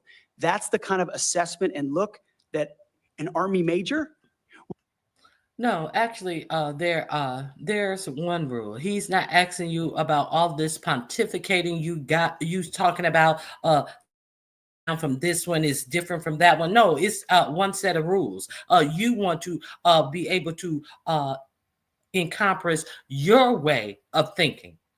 You want to try to figure out how you can sneak in your way of fighting, because the rules don't allow for what you want to do in the battlefield. Let's be clear. Will give to this process if I was confirmed to be the Secretary of Defense. Your quote is true understanding your of that. quote in 2024, our boys should not fight by rules written by dignified men in mahogany rooms 80 years ago. That would be the Geneva Convention. America should fight by its own rules, and we should fight to win or not go in at all. Okay. Y'all need to hear any more of this shit? That's what he said. And he's all of this fucking talking and double talking and ain't making a goddamn this is what you mean. We should be able to fight our way. So you're a savage as well. Are you saying that the Geneva Convention provisions, which clearly outlaw torture of prisoners, should not apply in the future? Senator, how we treat our wounded, how we treat our prisoners, the applications of the Geneva Conventions are incredibly important. But we would all have to acknowledge that the way we fought our wars back when the Geneva Conventions were written are a lot different than the asymmetric, non-conventional environment of The Geneva Convention was good for its day, but it does not apply now, is what he's saying, in my opinion. counterinsurgency that I confronted in Iraq and Afghanistan. I was the senior counterinsurgency instructor in Afghanistan. My job was to understand how the Taliban and Al-Qaeda operated so that NATO units coming in could be informed of what was happening. They knew our rules of engagement, and when they were more restrictive, they took advantage of them, and it put our men and women in a more dangerous and difficult place. And you believe For that future wars we fight, we need to have someone atop the Pentagon, sir, who understands how those ripple effects Well, I just want impact to the men and women understand in your uniform. position. Your position is torture's okay. Is that correct? Waterboarding, torture is no longer prohibited, given the circumstances of whatever war we're in. Is that correct? Senator, that is not what I said. I've never been party to torture. We are a country that fights by the rule of law, and our men and women always do. And yet we have too many people here in air-conditioned offices that like to point. Okay, is that true? So why is he talking about waterboarding if our men always do? It's bullshit. Fingers at the guys in dark and dangerous places, the gals in helicopters in enemy territory who are doing things that people in Washington, D.C. would never dare to do or send, in many cases. In one of your interviews, you said they're willing to do this. You're talking. Let's be clear. Some of these people who are questioning him have been in the service. A whole lot of women question him about comments that women should never be in combat. And he's sitting up there pointing his finger, talking about he's doing good, what some of these people in these air-conditioned rooms would never do. Yeah, they would never do it the way you're doing it. You're right. They would never do it. Talking about Donald Trump and Senator Cruz, they're willing to do something like waterboarding if it's going to keep us safe. Are you okay with waterboarding? Senator, the law of the land is that waterboarding is not legal. So what? So what? The law of marriage is you don't go out and get another bitch pregnant while you still married. But did you follow those laws? Let's continue. So the statement that you made, you now recant. Is that correct? They are willing to do something like waterboarding if it's going to keep us safe. You expressed that with approval. Senator, I'm very familiar with that as a concept, having spent a year at Guantanamo Bay, Cuba, guarding 700 of those that attacked us on 9/11. I just want to be clear. Are we Hold on. No, these prisoners at Guantanamo Bay did not attack you on 9/11. The motherfuckers who died in those airplanes themselves doing that dumb shit were the ones who attacked you. These fucking, so you bullshit. And let's continue. Are we going to abide by the Geneva Convention and the prohibitions on torture, or are we not? Is it going to Senator, depend as on I've- the circumstances? As I've stated multiple times, the Geneva Conventions are what we base ours, but what an American first national security policy is not going to do. What is this America First shit? There's no such thing as no America First. They keep on trying to make this America First a thing. America First gonna get us fucked up. Because you motherfuckers think that y'all can do whatever y'all want to do all over the world and talking about America First and fucking fuck over our allies all over the world. So how is that gonna keep us safe? Let's continue. Is hand its prerogatives over to international bodies that make decisions about how our men and women make decisions on the battlefield. America First understands we send Americans for a clear mission and a clear objective. We equip them properly for that objective. All right, We give them everything they need, and few then we stand behind them with the rules of engagement. Okay, so you want us to stand behind anything that you do on the battlefield. So let's be clear. America does not fight by itself. We have allies. So are you saying that we should only when something happens, our allies should not come and help us? We should not take advice from international people. It's America first. So America ain't gonna never need no help. Well, if it's America first and y'all can handle all of this shit, why aren't you sitting up there saying that we don't need these paid contractors getting rich for doing the job that we are there to do? Is it America first, dummy? Engagement that allow them to fight decisively I to understand. defeat America's enemies, just- which is why we say. I just have a quietly few and peacefully seconds in left, this Mr. conference Hussack, room. if you could. I was very disturbed in your opening statement where you talked about the priorities that you have. We will work with our partners and allies to deter aggression in the Indo-Pacific from the communist Chinese. There's not a single mention. This is how to get in shape fast. If you want to drop this, starting. Hold on 1 second.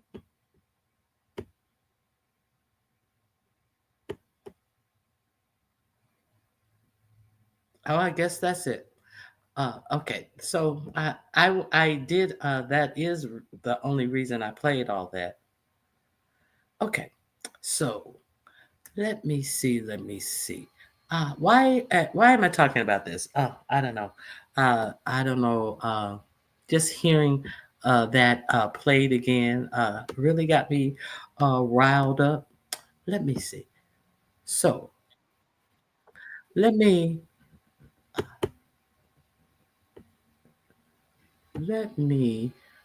finish about will Trump declare martial law.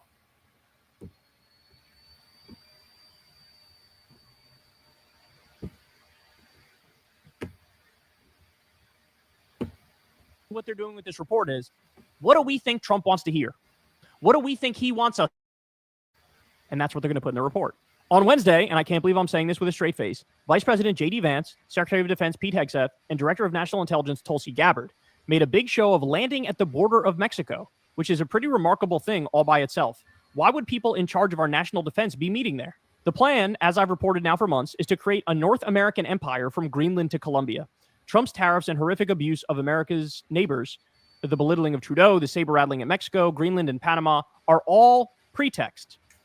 And so he's talked about this before in detail. There was this ideology called technocracy, which basically started, I believe, in the 1930s. And the idea was politics is too messy, democracy is too messy, politicians are too messy. What we basically need is to be led by technicians and engineers and like scientists, and they make all the decisions. And they came.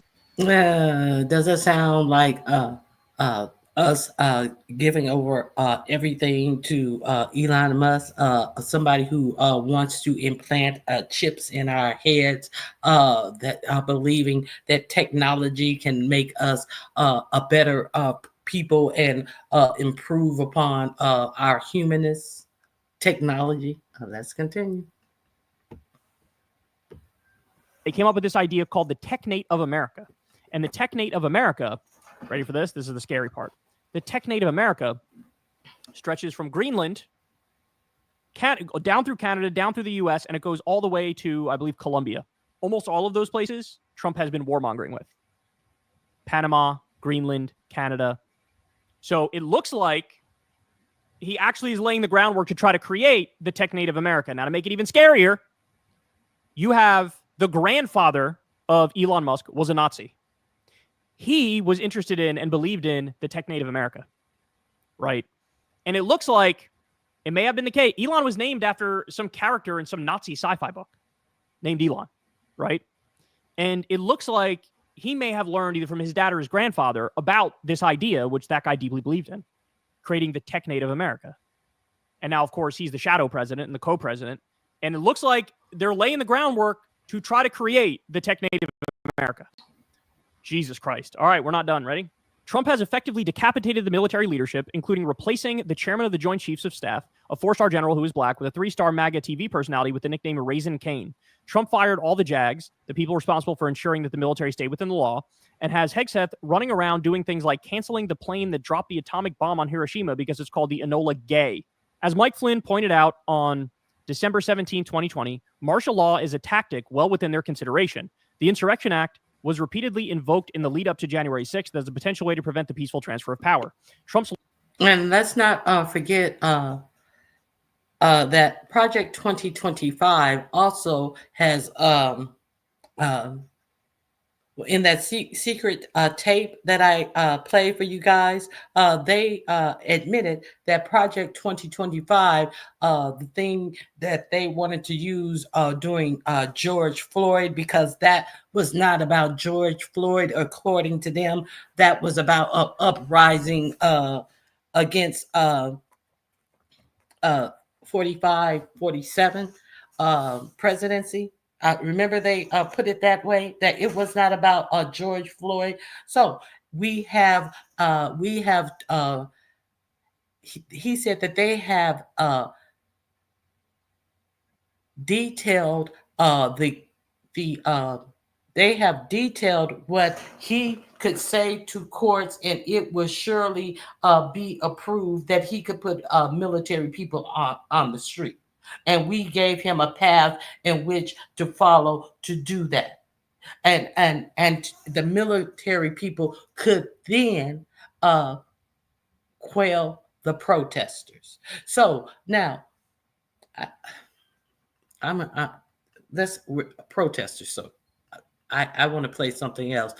I think that is what I think that's the whole thing. So there was a court, a federal court that said that over 25 people who the muskrat fired have to be reinstated and made whole. Okay. So they're going to have to get their back pay. They haven't worked for a month. They're going to have to try to get their agencies back on track. So at what point about that is efficient? Where is the efficiency in any of this that Musk is doing? It seems like they're trying to get a whole lot of people to rise up, and a whole lot of people are rising up, and I'm pretty sure that it's the ones that need to rise up that put him in office because they thought that it wasn't going to happen to them. Okay, let me see if there's anything else I want you guys. The link is in the chat. So that is what I wanted to present to you. So now they're going to have to come back to him, and you hear about the tech triad. What is it? He said the tech triad. Out on December 17, 2020, martial law is a tactic well within their consideration. The including replacing the chairman of the Joint Chiefs of Staff, a 4-star general who is black with a 3-star MAGA TV personality with the nickname Raisin Cane. Trump fired all the JAGs, the people responsible for ensuring that the military stayed within the law. Now, the JAGs are the military attorneys. I'm pretty sure y'all know that. And has Hegseth running around doing things like canceling the plane that dropped the atomic bomb on Hiroshima because it's called the Enola Gay. As Mike Flynn pointed out on December 17, 2020, martial law is a tactic well within their consideration. The Insurrection Act was repeatedly invoked in the lead up to January 6th as a potential way to prevent the peaceful transfer of power. Trump's lawyers got in the way last time because they feared the incoming administration. This time, they will have no reason to fear at all. To get a sense of how far afield we are, here is federal judge Beryl Howell explaining the very basics of the Constitution as if to a recalcitrant second grader to Donald Trump after he illegally fired the head of the National Labor Relations Board. And then it goes on to give that quote. I note that 3 months after January 20th, 2025, when the executive order to determine whether to invoke the Insurrection Act was signed, is 4/20/25, so April 20th, 2025. 4/20 is, as noted in an SEC filing, a part of marijuana culture and a favorite meme of Elon Musk. There are dozens, if not hundreds, of examples of this. However, 4/20 is also Hitler's birthday, and National Socialist symbolism, as I've extensively reported, is very important to Elon Musk, hence the multiple Zig Heils. As a sign of the potential actions of the Trump regime given both its ferocity on one hand and its increasingly ineffectiveness on the other hand. Here's the chief proponent of American National Socialism, aka the Dark Enlightenment, Curtis Yarvin, yesterday, practically begging for new and unprecedented abuses of the Richter scale, or the Trump regime will start to wither and eventually. I talked to you about Curtis Yarvin, J.D. Vance, the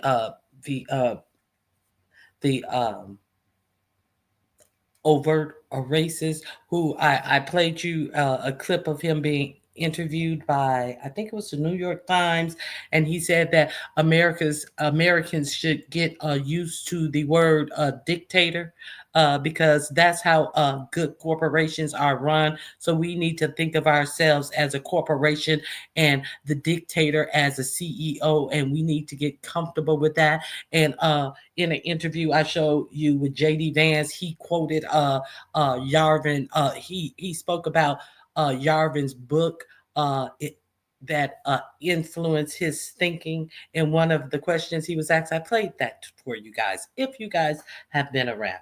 Let's continue. Eventually dissipate.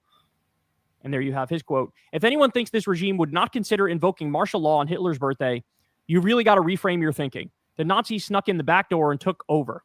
We either squeeze them out or die regretting we didn't. Musk's Tesla stock is tanking. His rockets are exploding on a regular basis. He's deeply unpopular, but this will only make him more desperate. Head on a swivel, friends. In the meantime, enjoy the fireworks. And then he just shows Elon's rocket blowing up. So let's review. What are we talking about here? So we are talking about. Let's review. Trump signing an executive order on day one, which says, hey, within 90 days, give me a report on whether or not to invoke the Insurrection Act at the southern border, right? So it would be deploying the military in the United States nominally over the southern border, right? Kristi Noem and Pete Hegseth are doing the reports. They are total yes men. They are total sycophants. They will put in that report whatever they think Donald Trump wants to hear, or Trump might even just outright tell them, put in the report to invoke the Insurrection Act. Then you also have this article in the San Francisco Chronicle, another person saying, yeah, I think it's very likely he's going to invoke the Insurrection Act. 90 days from when he signed that. Yeah, so this article is in the San Francisco Chronicle. I have the link in my description box so you can read it. He also has a Substack page. Oh, no, that's somebody else. Okay, so you can read the San Francisco Chronicle. He's reading a report from this guy. So I don't know. You guys think what you want to think, but I'm just presenting some news that has been coming out.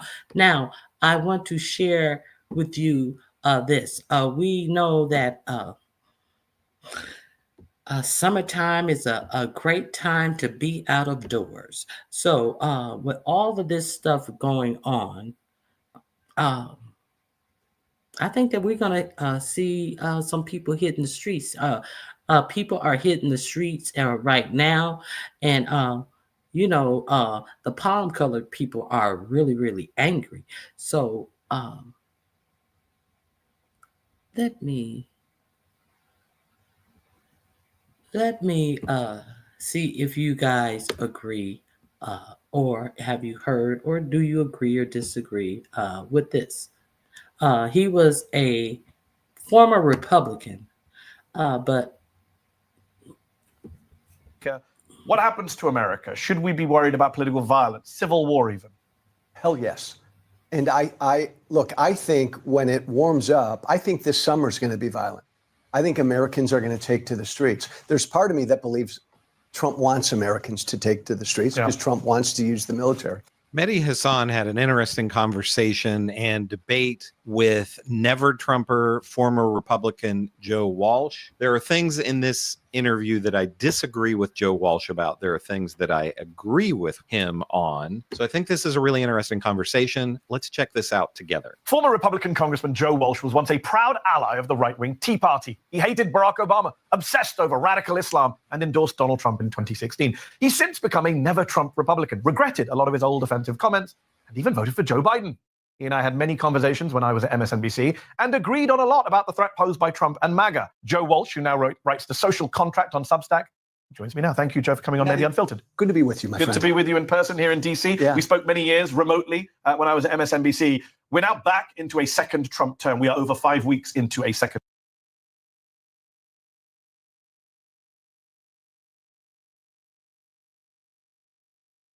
Hey, Vibrant. Yagavis Prime. These dudes are weird and they are reckless. Who are these dudes that you're referencing? Yagavis, I'm waiting on your answer.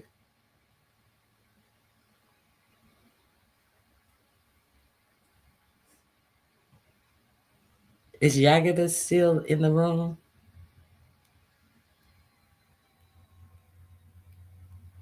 Yagavis. Who are these dudes? Be specific, please.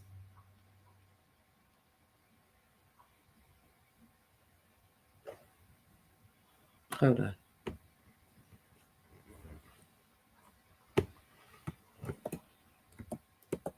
Yeah, you're still in the room. Who are these dudes? Be specific.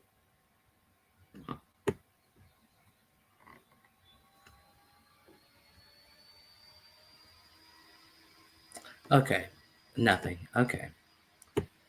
So, all right, bye-bye. All right, let's continue. Second Trump term. Is it as bad as you thought it would be? Is it worse? What has stood out to you the most from the past month or so? I think it's worse. I'm not surprised, but I think it's worse. Mehdi, what stood out to me is, not you and not me, how the Democrats seem to be caught flat-footed. He told us every single freaking day during that campaign what he was going to do. He told us every day during that campaign he was going to be a dictator, a king. And for him to win and then be sworn in, and the Democrats really don't know how to react to it, that's been mind-boggling to me. One thing I don't think any of us, correct me if I'm wrong, even you, but certainly not me, quite anticipated is that this would be a co-dictatorship, that you would have President Trump and President Musk. It's almost crazy to think that 6 months ago, Musk had not even been on stage with Trump. Like, that's how quickly it all happened. He endorses him in the summer, turns up with him in October, and is now made a special government employee or whatever he is right now. You have been a close student of all things Trump for almost a decade. Is Musk working for Trump, or is Trump working for Musk? I think Musk is working for himself and he's working for Trump. Mehdi, we're in a constitutional crisis. Yep. And it just pisses me off when people say we shouldn't say that yet because he hasn't formally defied court orders yet. Bullcrap. We're supposed to have 3 independent branches of government. I worked in one. Congress. Okay. Yes, he has defied court orders. He is due back in court today because when they had him come back, had his attorneys come back in yesterday to answer what time did those planes leave, what time did they get the order, did that plane leave after the order, they came back with none of the factual points that the judge specifically said that he wanted them to answer. So now they're having to go back to a special session again. So let's be clear. He has defied orders. I don't know why people are acting as if what's happening is not happening. Okay, so I just wanted you to see a clip of that. The remainder of that is in my community wall. So let me share with you the little trip to south of the border. Let's see what these numbnuts have to say. Here we go. This was 2 weeks ago. We have Chrissy Nome right here. We have J.D. Vance and Pete Hegseth. Okay, let's see what they have to say. Good afternoon, everybody, and I appreciate you being here. It's great to be here. It's great to talk to some of the incredible people that we have, both at the local level, the Texas state level, and also, of course, our federal border patrol, who are doing so many good things to keep us safe. And I have now, Vice President Nome is over the Department of Homeland Security, and Hegseth is over the Department, not the Department of Justice, the Defense Department. Okay.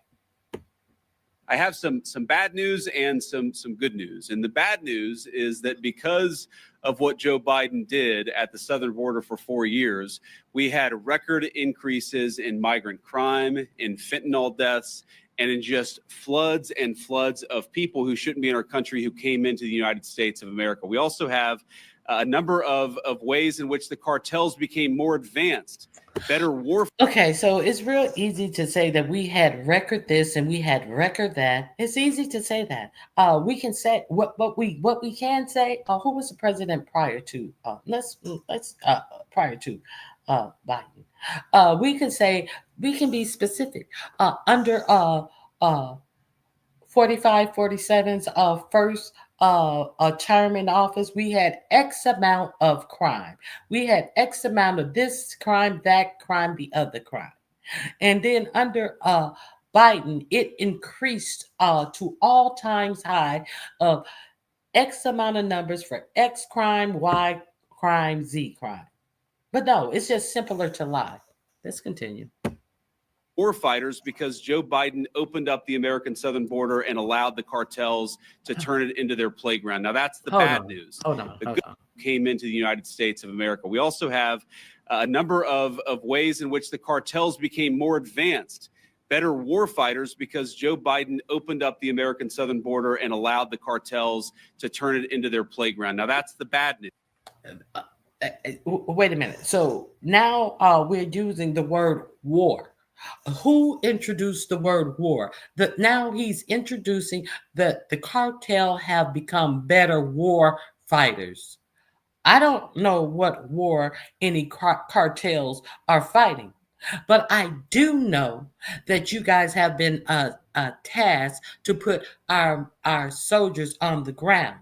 And once you marinate an idea and make it okay to go at them, do you not think that they're not going to go after us if we start to protest? It's in Project 2025, and we are clear that Project 2025 is being enacted, and under this act, he will be allowed to put the military on United States citizens. See, they're trying to pretend that they need this act because the cartel has gotten better at war footing. It's not the cartels, it's us. Let's continue. News. The good news is, as President Trump said last night at the State of the Union, it turns out we didn't need new laws. We didn't need fancy legislation. We just needed a new president of the United States. And thank God that's exactly what we have. And I will say that the most heartening message that I take away from my visit here at the Texas border is the number of Border Patrol agents who have come up to me and said, thank you, or said, because of this, we've cut the number of border crossings from 1,500 a day to 30 a day. Or the people who... Okay, so why was Fox News touting hundreds of thousands of people crossing the border every day? But okay, 1,500 to 30. So what are you talking about this war footing? So let's see. I haven't seen what Heg, the drunk, had to say. Let's see what he had to say together. Great to be here with you, with the director, with our fellow friends in civilian clothes and in other shades of green. This is a demonstration of a true partnership on the southern border. As President Trump has made clear on the campaign trail and from day one and last night, border security is national security. And from the Defense Department, we've watched for... Okay, here we go. Border security is national security. Okay, so this is about national security. This ain't about border security. All of this is about national security. Kind of like the reason why they have that warship that's going to be floating up and down the waters, the Pacific, because border security is national security. That's why they have this ship. This is the reason. Let's continue. For a couple of decades, other people's borders being secured, while ours was open for an invasion of drugs and of violence and of chaos for American communities. That stops under President Trump. And the Defense Department has assets that we can bring to bear, not just troops, not just surveillance. The Defense Department has access that we can, what did he say? The Defense Department has assets that we can bring to bear, assets that we can bring to bear, not just troops. But you just said that the thanks to 45, 47, there's only 30 people a day. So what the fuck is he talking about troops? Where are the troops needed if it's only 30 people a day crossing the borders? Make it make sense. Okay, I'm just telling you, watch, he's going to enact this. Not just troops, not just surveillance, not just equipment, but actual planning and capabilities that enhance what Border Patrol is already doing, which is why it's been incredible. Well, it seems like border control has already done its job. Y'all want to say that just the TV and the news reports that have been shown had scared people from crossing the border, and the border is down 95%. Crossings at the border are down 95%. So what is this warmongering and people abilities, war tactics type shit, equipment? What is all of this talk about? What type of equipment? What type of equipment do they need for 30 people crossing the border? What the fuck is this nigga talking about? He's talking about putting a reason to put the military on the ground. And since this enemies, what is this act called? The enemies, what is this act called? Hold on. What is this act called? I'm at the China shit. And since they will be enacting, that's not the one I want.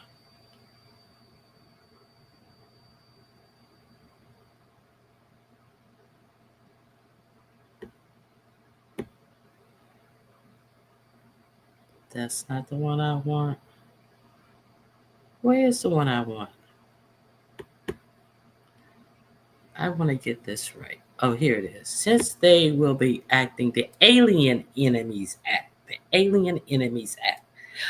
which will, it's a little known law.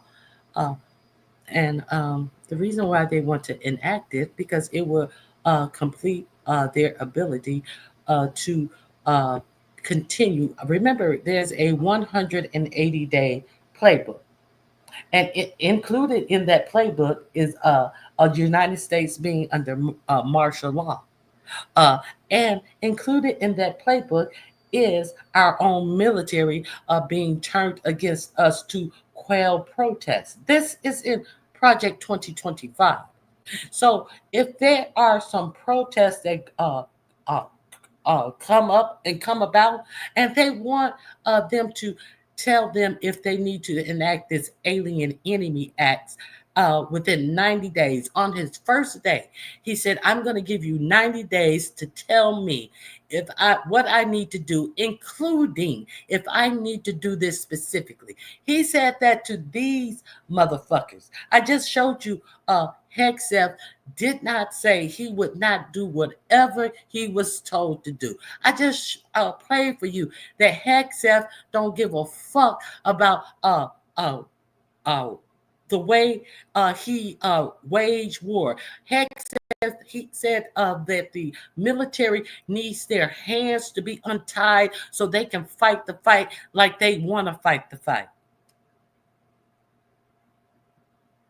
Who else would he put in the seat? Who would he put over the Department of Defense but a do-boy? Okay. Incredible to hear from our partners about what we've been able to allow them to do, facilitate them, and we've seen it in the numbers. 98% drop in crossings on the southern border. We're not yet at 100% operational. 98%. I thought it was 95. It went up 3 more percent. Or my bad. Control, but we are on our way because that is the mandate that the president has given us. So more resources are coming to this border. We are dedicated. So you done got 98% But that's not enough. Our president want 100%. So we're going to send more resources for 2%. More resources are needed for the 2%. What resources are they sending for this 2%? Since 98% have stopped coming over the border.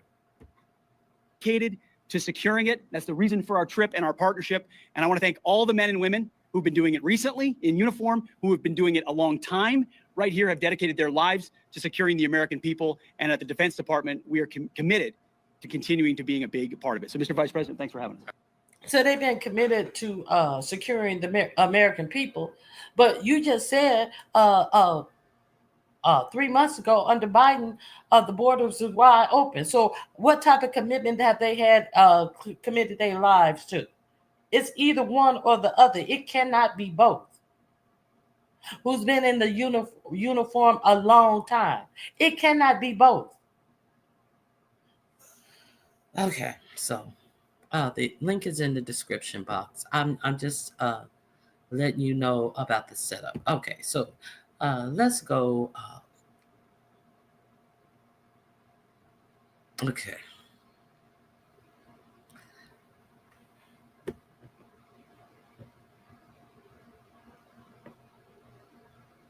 Just dumb. You still in here, girl? Don't forget that tonight we're going to go over to Jill's Comfort Zone, JCZ, and we're going to be painting. Thumbs up and shared. Made it back in time. Hey, chatting around the queue. Hit the link, view. I talked about a whole lot of shit, view. I'm just giving the information. If you want to hit the link, if you're not busy. It's just a lot. I don't even know what else I want to share. Now there's some stuff about Iran. So let me. That's the reason why this was my screenshot. Let's see what's going on with Iran.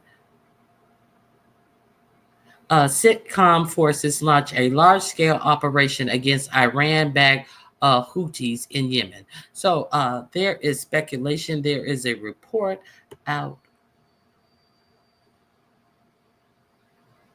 Okay, let me remove this statement. We know that they have struck the Houthis. Okay, so this is what 4547 says. Let nobody be fooled.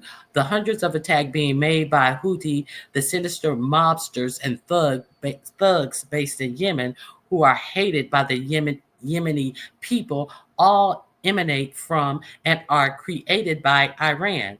Any further attack or retaliations by the Houthis will be met with great force, and there is no guarantee that the force will stop there. Iran has played the innocent victim of rogue terrorists from which they've lost control, but they haven't lost control.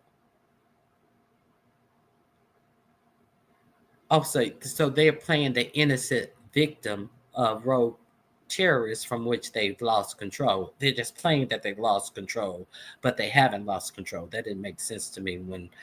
Okay, they're dictating every move, giving them the weapons, supplying them with money and highly sophisticated military equipment, and even so-called intelligence. They don't have any intelligence.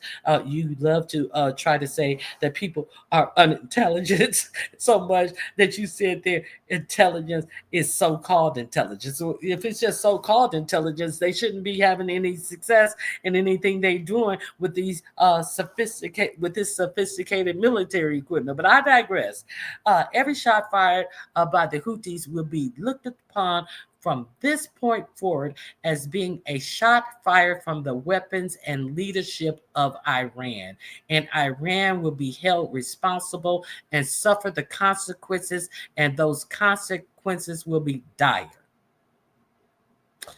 Okay, so there's that. Let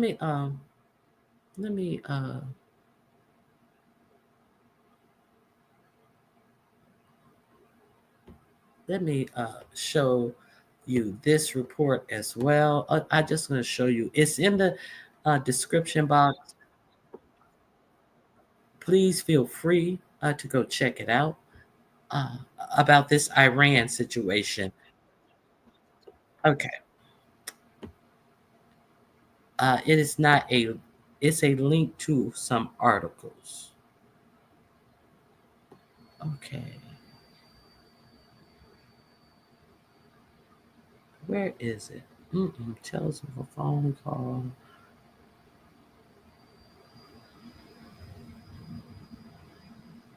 Okay.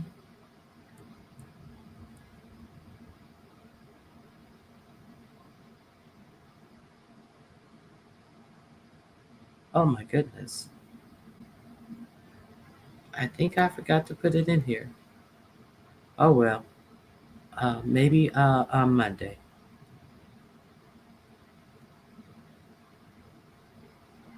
Oh, wait a minute. Here it is.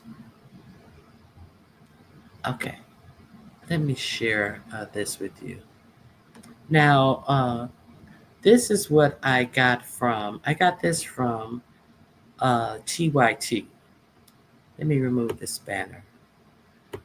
The Young Turks. This is a reporter who used to report for the Young Turks. So in his reporting, here we go. Trump is now at war with Iran. Okay, can you guys see this?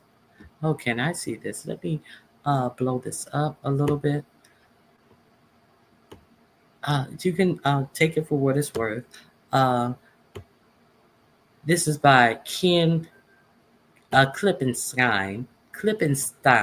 He is a former reporter with the Young Turks.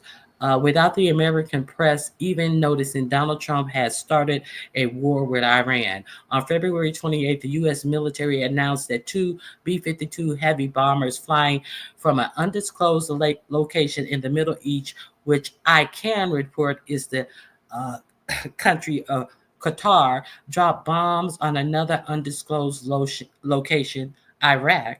The message wasn't lost on neighboring Iran, whose state media warned that the B-52s are nuclear capable bombers carrying a message whose recipient was clear as day. The Islamic Republic of Iran said. They was just like, yeah, we see y'all flying these nuclear capable B-52s next door to us.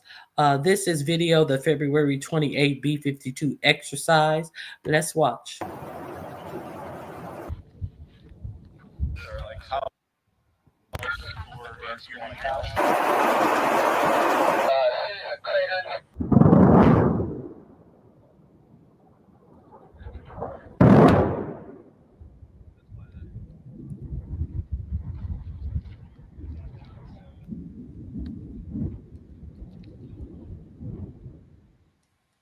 Okay, so now he's saying that the media is totally ignoring this story.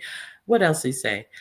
Clear as day in the Middle East, perhaps, but not in the U.S., where the show of force was barely reported at all. The Pentagon, masters of obscuring controversial things they're doing behind the sleep-induced jargon, insisted that the B-52 exercises were merely to assure regional partners to support security and stabilize the region, and so on. Okay, so then on March 9th, a second bomber demonstration was made. U.S. B-52s flew alongside Israeli fighter jets on a long-range mission practicing aerial refueling and joint operations. Again, the American press missed the story, though not the Israeli press, which correctly reported the real purpose of the operation. So we were told that they were just doing practicing aerial refueling and joint operations. But they say the Israeli press, which correctly reported the real purpose of the operation, readying the Israeli military for a potential joint strike with U.S. on Iran. Okay, so let me, okay, you can hit this link and see what the Israeli press reported. Hold on. I think I'm going to have to, okay, I'm going to have to stop sharing this screen and share the new screen about what the Israeli, okay, you saw what we were told. What did the Israeli, okay, likely message. Okay, here is the Israeli report about that mission. So we were told that they were just, they're just practicing refueling planes in the air and whoop whoop wop wop. Okay, let me enlarge this. Okay, so that's why I have the war with Iran, the Iran planes, and likely message to Iran, Israeli. Who is this from? The Times of Israel. Do you guys see who that is? Yes, you guys do see that this is from the Times of Israel. Okay, let me drink something. My throat is dry. In likely message to Iran, Israeli and U.S. Air Forces carry out a joint drill with heavy bomber. Okay. The Israeli Air Force held a joint exercise with the U.S. Air Force this week, during which pilot practices operational coordination between the two militaries to enhance their abilities to address various regional threats. Okay, the drill included Israeli F-151 and the F-351 fighter jets flying alongside U.S.'s B-52 bomber. The exercise aimed to strengthen and maintain the long-standing cooperation between the forces while expanding connectivity and building integrated capabilities for a range of scenarios, the IDF said. Okay, the drill is potentially aimed at readying the Israeli military for a potential joint strike with the U.S. on Iran. The IFC has already carried out 2 strikes on Iran without U.S. support, but would likely need the heavy capabilities of the B-52 to effectively hit Iran's heavily fortified underground nuclear sites. Any questions? Any questions? Okay, so the links are in my description box to the reporting of the first story. I hit the let me go back to the first story. The Trump is at war with Iran. I hit this link where it's underlined to go to the Israeli news report. The Israeli people are reporting something differently than what we are being told by our military. Okay, the military preparations accumulated this week with a set of U.S. airstrikes under Houthi leadership in Yemen. On Sunday, National Security Advisor Mike Waltz bragged to ABC that the operation took out top Houthi officials and making it very clear that this is all about Iran. Waltz said in his interview, this was an overwhelming response that actually targeted multiple Houthi leaders and took them out. And the difference here is 1, going after the Houthis leadership, and 2, holding Iran responsible.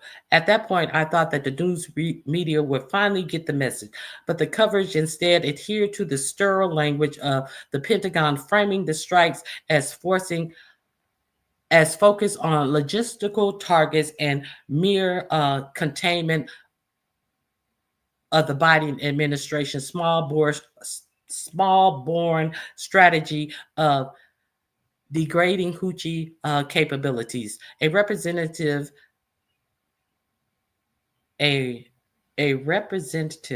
example appears in the New York Times Sunday article on the attack, calling the attack similar to those of Biden administration per the article. Okay, let me see. The New York Times is telling there's nothing to see here. New boss, same old. But Biden never targeted Houthi leadership elements in the strikes. Trump has entered into uncharted waters. The media, meanwhile, echoes the Pentagon's framing of Houthi strikes as intended to restore freedom of navigation. Yeah, that's what I wanted to get to, because that they said that it was about making the Red Sea passable because ships were being attacked. And even some U.S. Ships were being attacked. And they said, how do you think it feels to be on a ship and you can't strike back? They actually acted as if they were striking military ships, and under Biden, they couldn't strike back. So this was the jargon that they put out. So let me see. Trump went out of his way to advertise that the audience for this operation was Iran. Writing on Truth Social, as of course, like they're reading it. Oh, that's the let nobody be fooled that the hundreds of attacks being made by Houthi and the sinister mobster thugs based in Yemen, who are hated by the Yemeni people, all emanate and are created by Iran. I read that for you. Guys, go check out this article if you want more information. It is in my description box, and there is a secondary. Hey, Barry Carey. There is a secondary article as well. This article is dated March 17th, I believe. And there's an updated article. Let me see. This article is March 17th, and there is a second article. Let me find it.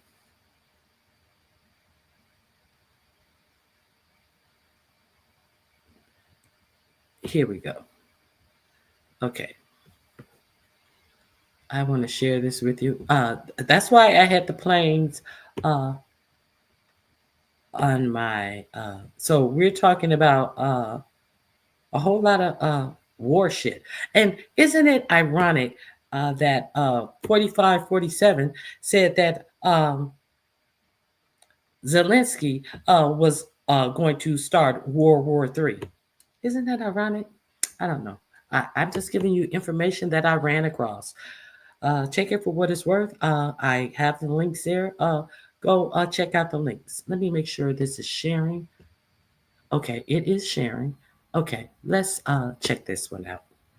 This is by the same author. He has a, what does they call that? A Substack. Ken Kiplingstein. Okay. So, let me see. Donald Trump has laid down a Ukraine-like ultimatum to Iran. Either agree to give up your nuclear program within 2 months or suffer the consequences. He's been vague about what these consequences might include, but I can now report specifics that are as severe as you can imagine. We can't let them have a nuclear weapon, Trump says. I would rather have a peace deal than the other option, but the other option will solve the problem. To casual observers, that might sound like more of the targeted airstrikes that the U.S. has been doing. But behind the scenes, as the Pentagon prepares for a major regional war with Iran, the use of nuclear weapons is on the table. The new Iran preparations that have been underway since last year include new nuclear options. One might find it extraordinary to think that nuclear weapons are even considered. A retired senior military officer who has been briefed on the planning tells us, but we have entered a new era. And we know that we have entered a new era of everything under this second administration, in my opinion. The officer says that the combination of factors, none of them precipitated by Donald Trump directly, have created a perfect storm to bring nuclear weapons back into the picture. Reintroduction of nuclear deterrence, the officer says, serves three purposes. One, to directly deter Iran from developing nuclear weapons or then from using them. Two, to convince Israel not to use its own nuclear weapons. That is by making it clear that the U.S. equally would or could preempt Iran if something dire happened. Two, to dissuade Saudi Arabia from perceiving that it has to develop its own nuclear weapons because Iran is doing so. Okay. To implement the seemingly unconventional national objective, CENTCOM, the U.S. Combatant Command for the Middle East, remember that's the prior Defense Secretary Lloyd Austin was the first black man who was over CENTCOM. Okay, so CENTCOM. The U.S. Combatant Command for the Middle East is charged with maintaining capabilities to back up Washington. Today, for instance, the White House claimed that in a telephone call between Trump and Putin, that the two agreed that Iran should never be in position to destroy Israel. To Washington, and an Iranian nuclear program is just destroy Israel's spelled another way. Okay, so there's this article. Let's listen. Okay, so they talk about the Cold War era and this, that, and the other. Okay, so there you go. They give you the history, 1994, 95, War on Terror, the 9/11. So go check this out. I just thought that it was kind of interesting to me. So now let me get into the minutia. Did you guys hear what is going on in Minnesota? Did you guys hear what's going on in Minnesota? We got some trifling stuff going on in Minnesota. Okay. These where is it? Okay. Here we go. Hold on. I want to pull up both of them. Hold on one second. I have two articles about what's going on in Minnesota. Have you guys heard anything that's going on in Minnesota? Let me know.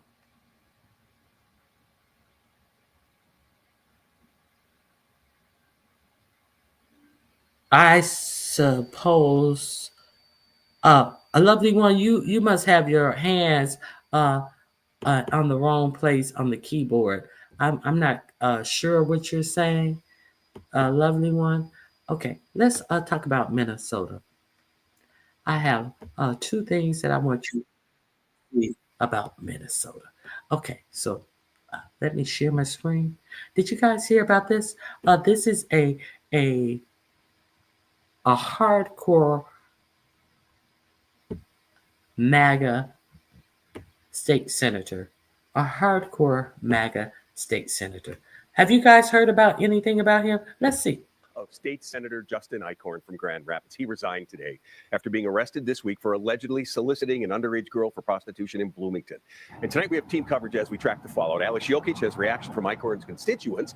Eric Shalou breaks down his first court appearance in federal court today. But first, chief political reporter Tom Hauser live from the Capitol with the impact there. Tom? Yeah, Kevin, the resignation of now former Senator Justin Eichorn does not change the balance of power here in the Senate, where Democrats still have a narrow edge, but it is likely to continue to hurt relations between Republicans and Democrats with contentious budget negotiations still ahead. Members, a quorum is present. Just minutes before the Minnesota Senate was set to expel him, now former Republican Senator Justin Eichorn sent a resignation letter via email to Governor Walz.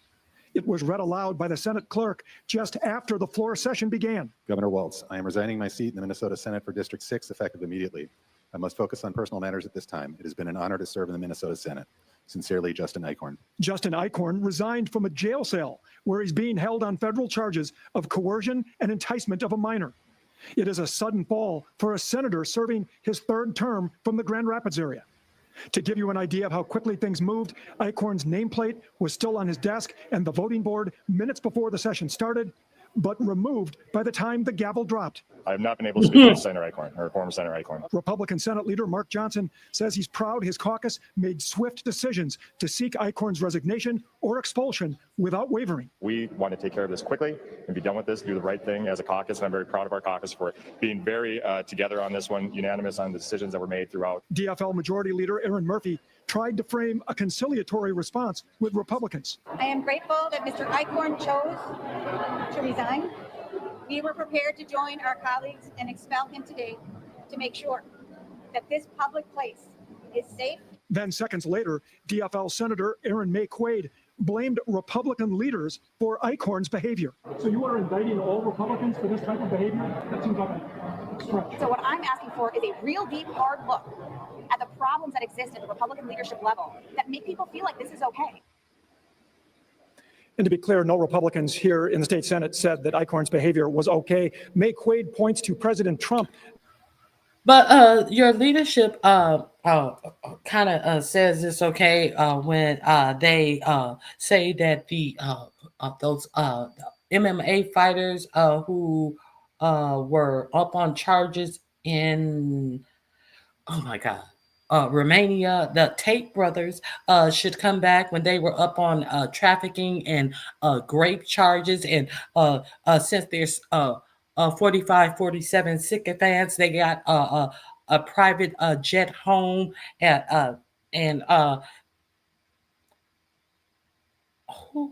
Pam Bondi. And Pam Bondi, of all people, was talking about them favorably, but at the same time, was it Pam Bondi? I don't want to say it's Pam Bondi. I gotta pull the clip. Okay, so we got to understand that 47 has been convicted of some type of SA assault. We have to understand that this is pervasive and commonplace with MAGA Republicans. And he is let's see if, okay, they said he was a MAGA I say he's a MAGA Republican. Let's see if there's any proof that for the reason that I said that. Let me see. And now this is odd. He did just do a story on him yesterday, and then came right around and this happened yesterday. Okay, hardcore MAGA Republican senator arrested for. Ooh, what a doozy. I did a video yesterday about this bill in the Minnesota Senate that is forwarded out of committee to have a closer look, to change the definition within Minnesota statute to make Trump derangement syndrome an actual mental illness, excuse me. And but wouldn't it seem to be like soliciting minors would be a more of no, I'm not going to give them that excuse of it being, it's a perversion, but it's a crime, but it is not a mental illness. To say that was a mental illness, that would be taking away their responsibility for the acts that they are committing. It was a cop. They made arrangements to meet with the understanding that the person, one One news report said the person said that they were 17. One news report said the person was 16. And when he got to the meeting place, he was arrested. It was a sting. It was, I think, what's his name came out? What's the dude name from Dateline? Chris, what's his name? He came out and shook his head with his microphone. No, he didn't come out, but it was a sting. That's how he got caught. But now he's talking all this crazy shit about making it a mental illness, about Trump deranged syndrome, just wasting time. Child, here we go. I tell you what, I'm just going to play like a minute and a half of video I did yesterday. If you want to go see it, here's the thumbnail. You can go find it. But this gives kind of the context of what we're talking about here, because this Republican, one of these guys that I said, remember these names? I said, I picked only one to talk about, blah, blah, blah. One of them got arrested yesterday for soliciting sex, prostitution from a child. Yeah.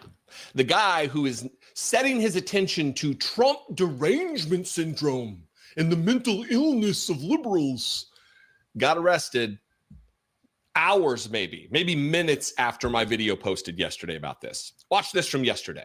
Minnesota Republicans introduced bill to classify Trump derangement syndrome as a mental illness. Quote, "We are simply trying to help those who don't realize they have a mental illness," said Senator Nathan Wesenberg, one of the authors of the bill. A group of Minnesota Senate Republicans have introduced a bill to classify Trump derangement syndrome as a mental illness. The bill, Senate File 2589, is being carried by Republican Senators Eric Lucero. Remember these names, by the way. I was going to go through and put together slides of all of the insane things these people have said and done, but it proved to be a far longer task than I had originally thought. Just up front, this Lucero guy, the very first guy they mentioned, spoke at a rally to promote storming the Capitol while they watched on a live feed of the insurrection taking place and cheering it on. That's what this guy is. This is a guy who rambles about conspiracy theories, about chemtrails, and the most wacky shit you've ever heard. And he is at the tip of the spear here on this nonsense. Here are the names again.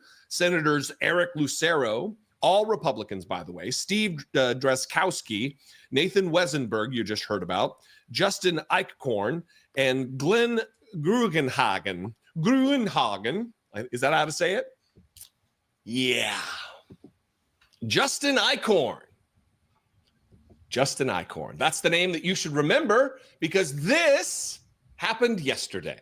Breaking news right now. A Minnesota state senator just arrested, accused of soliciting a minor for prostitution.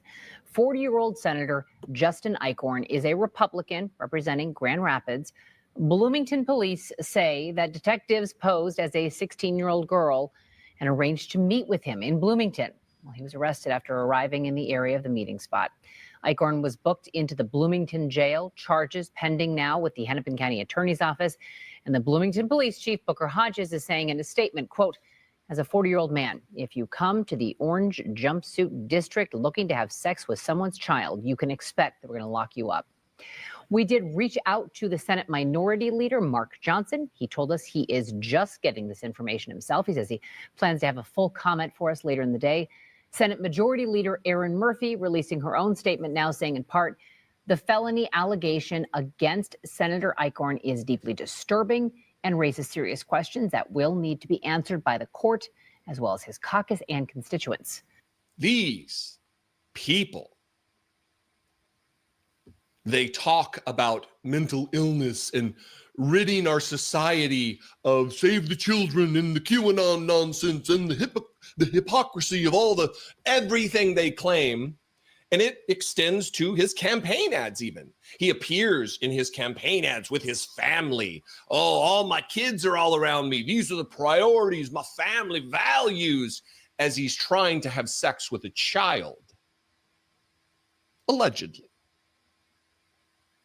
Here is a little smattering from a campaign ad. Hi, I'm Justin Eichhorn, your state senator, representing Itasca, Cass, and Beltrami counties. We've accomplished a lot over the last 4 years. Increasing funding for our local schools, keeping our health care costs down, and actually cutting taxes for families like yours and mine. But there's a lot more to do. So I'm running for another term in the Minnesota Senate.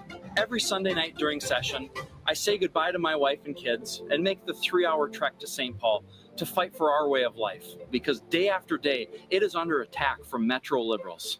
I'm Justin Eichhorn, and I want to keep serving as your state senator, and I need your vote on November 3rd.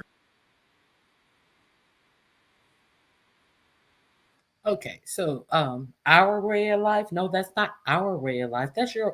And if he is driving 3 hours one way, how is he? I thought you had to live in the district that you I voted in. How is he 3 hours away? He has to go 3 hours to go to work. And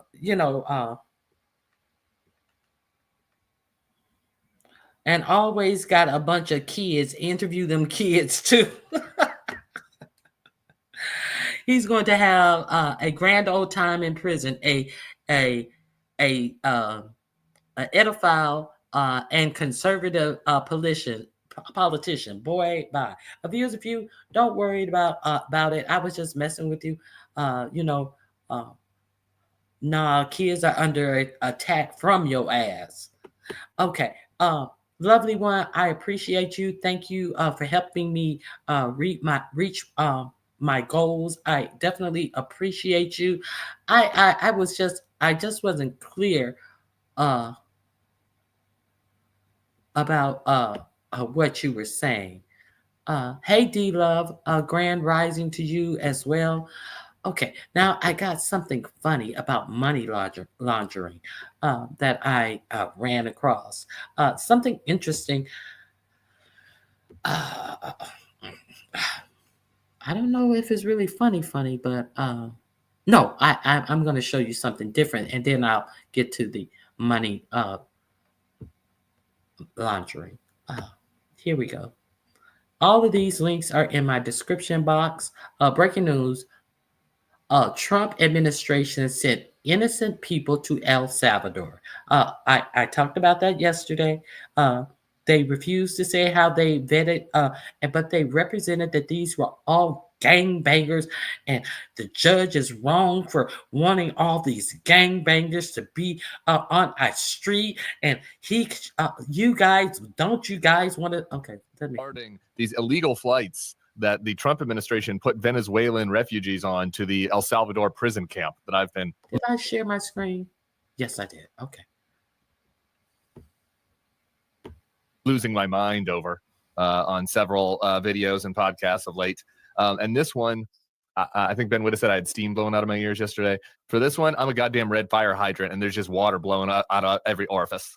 I'm enraged. I'm on fire about the reported news about what we did to a young man who was fleeing oppression, fleeing communism, trying to come to this country, trying to do so legally, as so many had done since fucking 1776, since before 1776. Anyway, let me read you the details here. This is from Aaron Reichland Melnick. We did an interview with him. Bill Kristol did last weekend. I'll put the link in this feed. Very good immigration analyst. I'd recommend you watch it. He writes this: sworn declarations filed last night confirm the Trump administration sent innocent people to rot in prison in El Salvador, including a professional soccer player tortured by the Maduro regime who entered this country legally to seek asylum and has no criminal record in either country. How did this happen?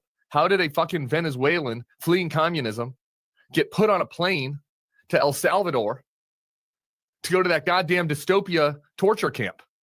How did that happen? How did we do that? Well, I'm about to tell you how. And let me tell you, before I tell you how, here's what I really think. This is the nuts of this. The people that are responsible for this in a just world would go to prison themselves. Tom Homan and Stephen Miller should be fearing prison for themselves for doing this. Like the idea that this man was sent to El Salvador against a judge's order, despite the fact that he committed no crime, was here legally. Let me tell you why.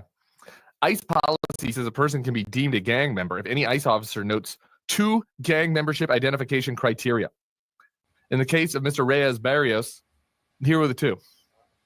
I finally got rid of my eye bags. Nobody believes I'm 65 anymore, and my friends think I got a.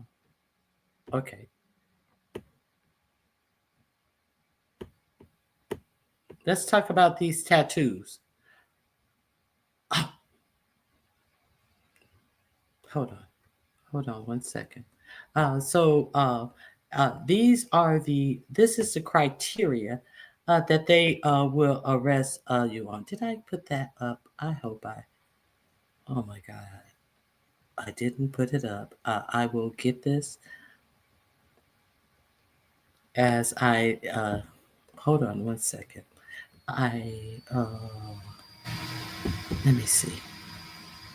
Let me see if I can find something. I do not want to leave this out of this story. 1 second, please. Hold, please. Push 1 for English, 2 for Espanol. Okay. Hold, please. Okay. Let me see. Because this story is not a story. Maybe I got the pictures from this story. I may not need the pictures. I may have gotten the pictures actually from this story. And if I did, I'm going to be mad at myself. Okay, let's continue the story. I may have gotten the pictures actually from this story. Duh. Okay. Okay, here we go.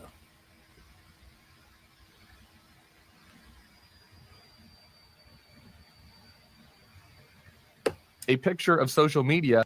Here were the 2. 1, a tattoo modeled off the Real Madrid logo. Remember, this guy was a professional soccer player tortured by the Maduro regime. So shocking. He had a fucking soccer tattoo. Number 2, a picture of social media of him throwing the horns.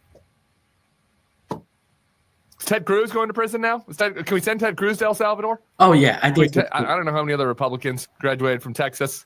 Horns down, in my view. But I don't know how many other Texas. I'm sure. So is Elon Musk and Greg Abbott going to be thrown in El Salvadoran prisons?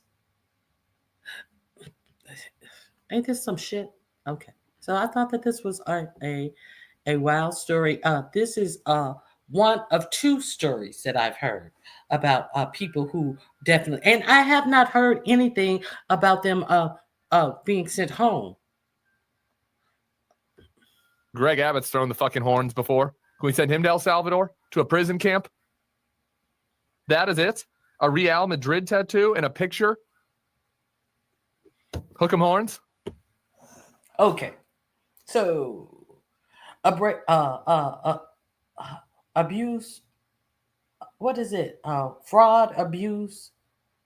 What is it? I don't know. Waste, fraud, and abuse. How much money did they waste sending these people? And obviously, they have not vetted these people to be what they want us to believe these people are. And they sent them all the way over to El Salvador prison, where they have to pay. I think it was $6 million for their stay. And did they have to pay that $6 million up front for them? I think it was 260 some people or around about that. So are they going to receive any of that money back for all the people that were wrongly taken there? Are they going to even try to figure out any more people that they have taken there wrongly? And the simple fact that they weren't supposed to take them there in the first place. Let's be clear about that. So they have another hearing with the judge, who is very pissed off that they are not answering the questions that he wants them to answer after he ordered them to turn these planes around in the first place. But we're looking for waste, fraud, and abuse. Let's be clear. And speaking of which, these planes that are taken, does he have this story? Okay, let's see where they've taken this man. I showed you this prison. Okay, let's see where they've taken them. That's why we sent him to that torture hellscape. We learned something else from these filings.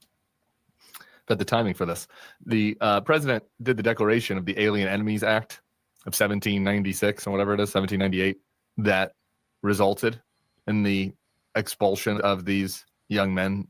They did it at 3:53 p.m.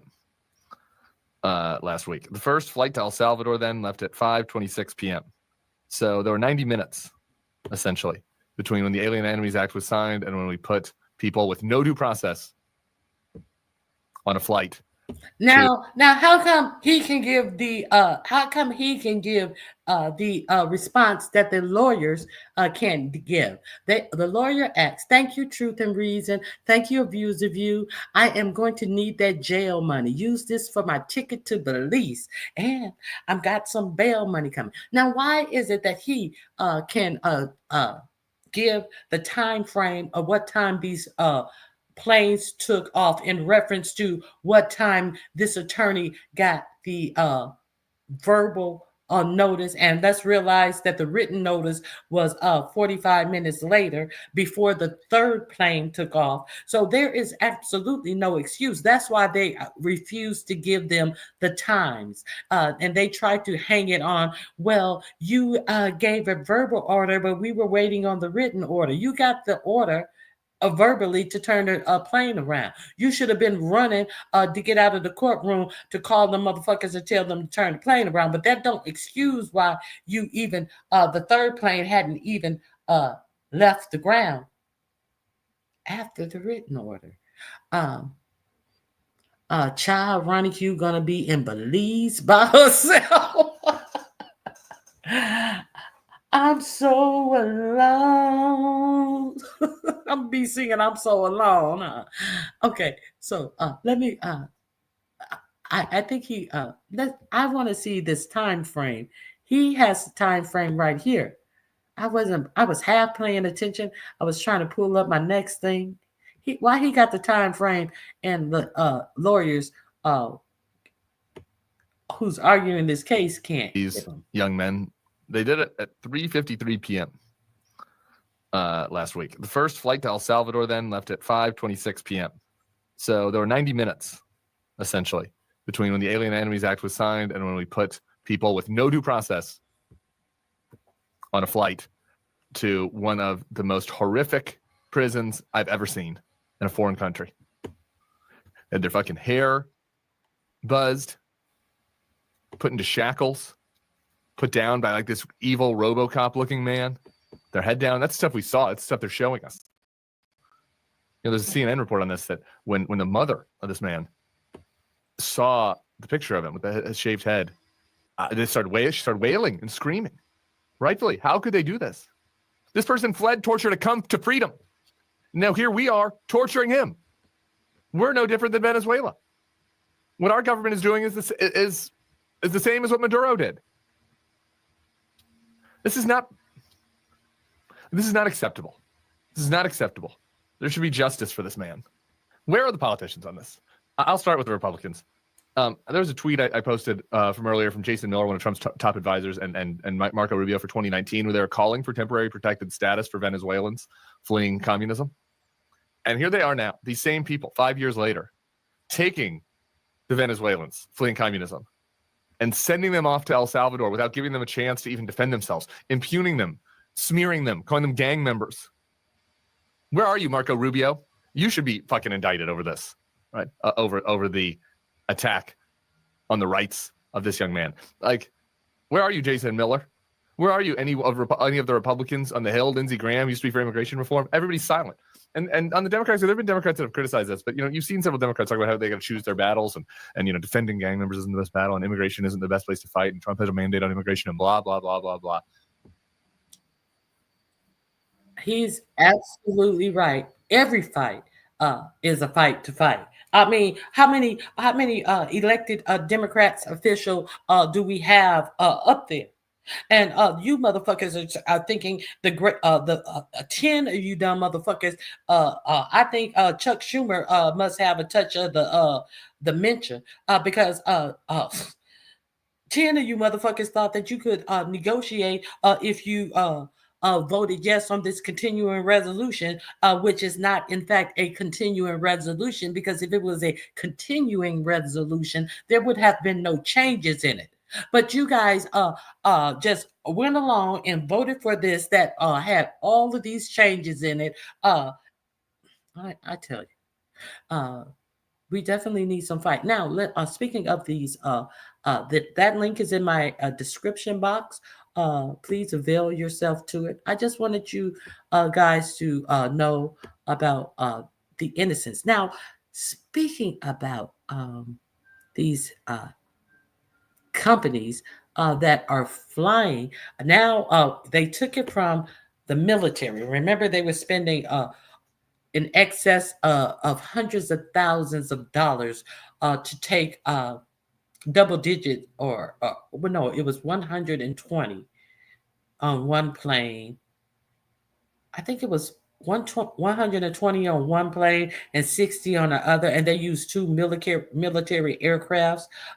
They were just shitting out money that way. Allegedly, the trip was over $500,000 to carry that amount of people. And let's understand that these military aircrafts that they were using were large enough to hold, I think I showed the picture, one of them had either 5 or 6 helicopters, real helicopters on them.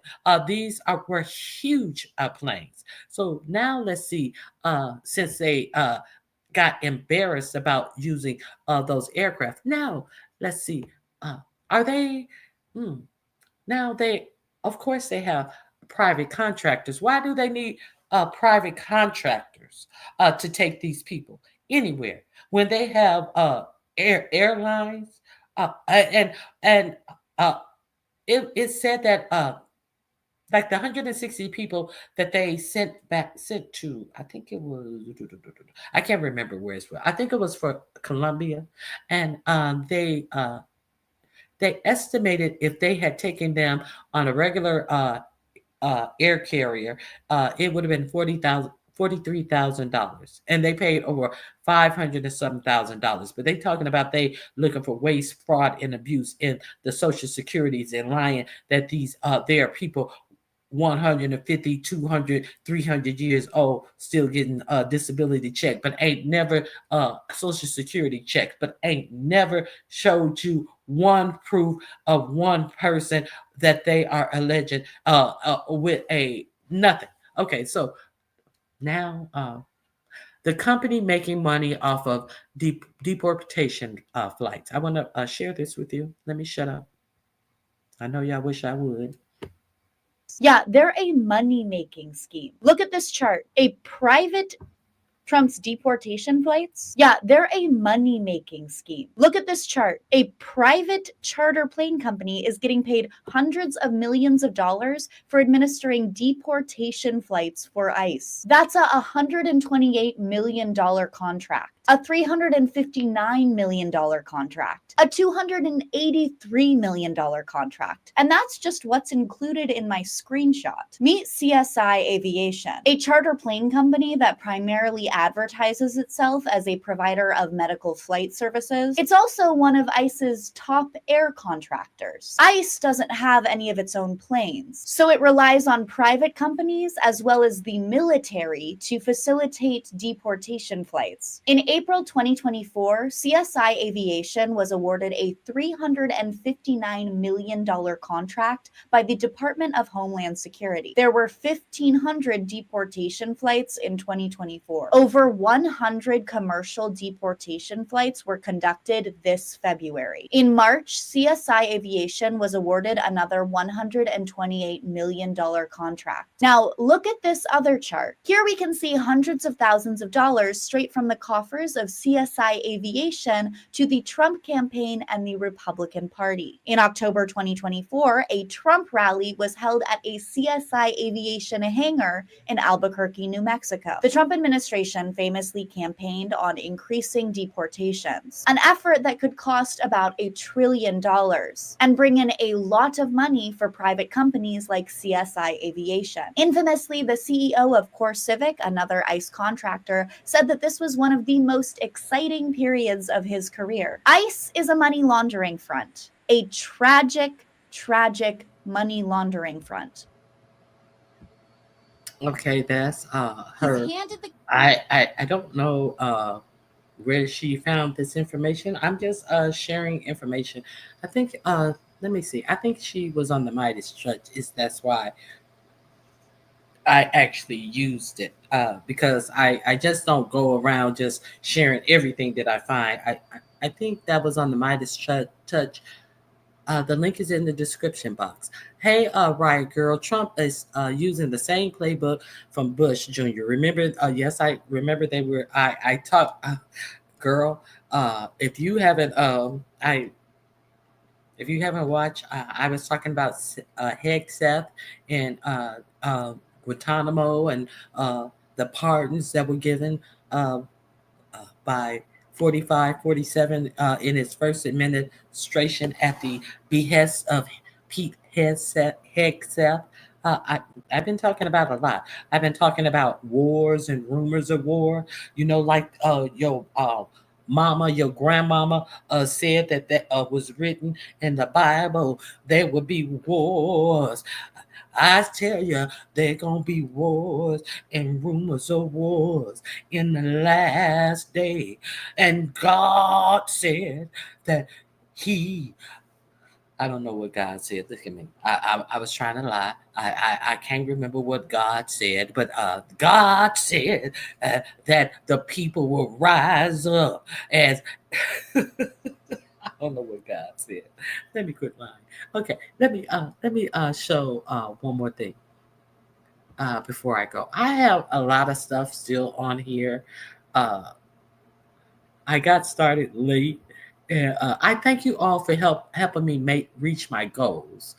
Okay, so I did the martial law. I did the Vance. I did the Hegseth briefing must. I did Trump denying. I did the Iran thing. Birds of a feather fly together. What is this? I think this is. Oh yeah.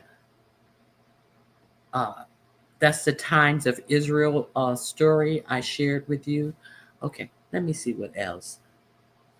Pagers are so funny. Trump doxes.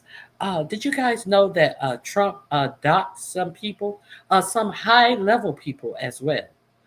He gave out the JFK files. He was at the Kennedy Center. You know, he appointed himself to be over the Kennedy Center, and he was at a meeting with the I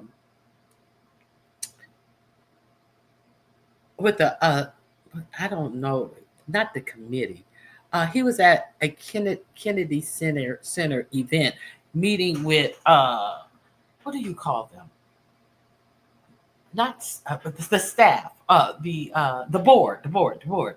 He was meeting with the board, and then he's bumbling around the Kennedy Center, and all of a sudden he just makes an announcement that tomorrow I'm releasing all the JFK files unredacted. Okay, so but it's curious that you didn't release all the Epstein's files. You released the same shit that had already been released years ago, and on top of it, you redacted them. You redacted them. And everybody know that 45, 47's name was in there. I believe it was 7 or 8 times, many times, flying on the, was it the Long Island Lolita, or was it just the Lolita? You know, the place where he allegedly first put it down on Melania was in the Lolita. Okay, so he said that he was going to release all the JFK files, everything, and it would be unredacted. And so his sycophants heard that, and then so that was Monday.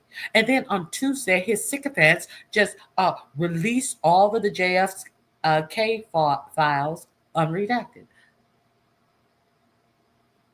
Watch him try to change the name of the Kennedy Center. Hey, D Dot, it's been a long time, girl. Good to see you.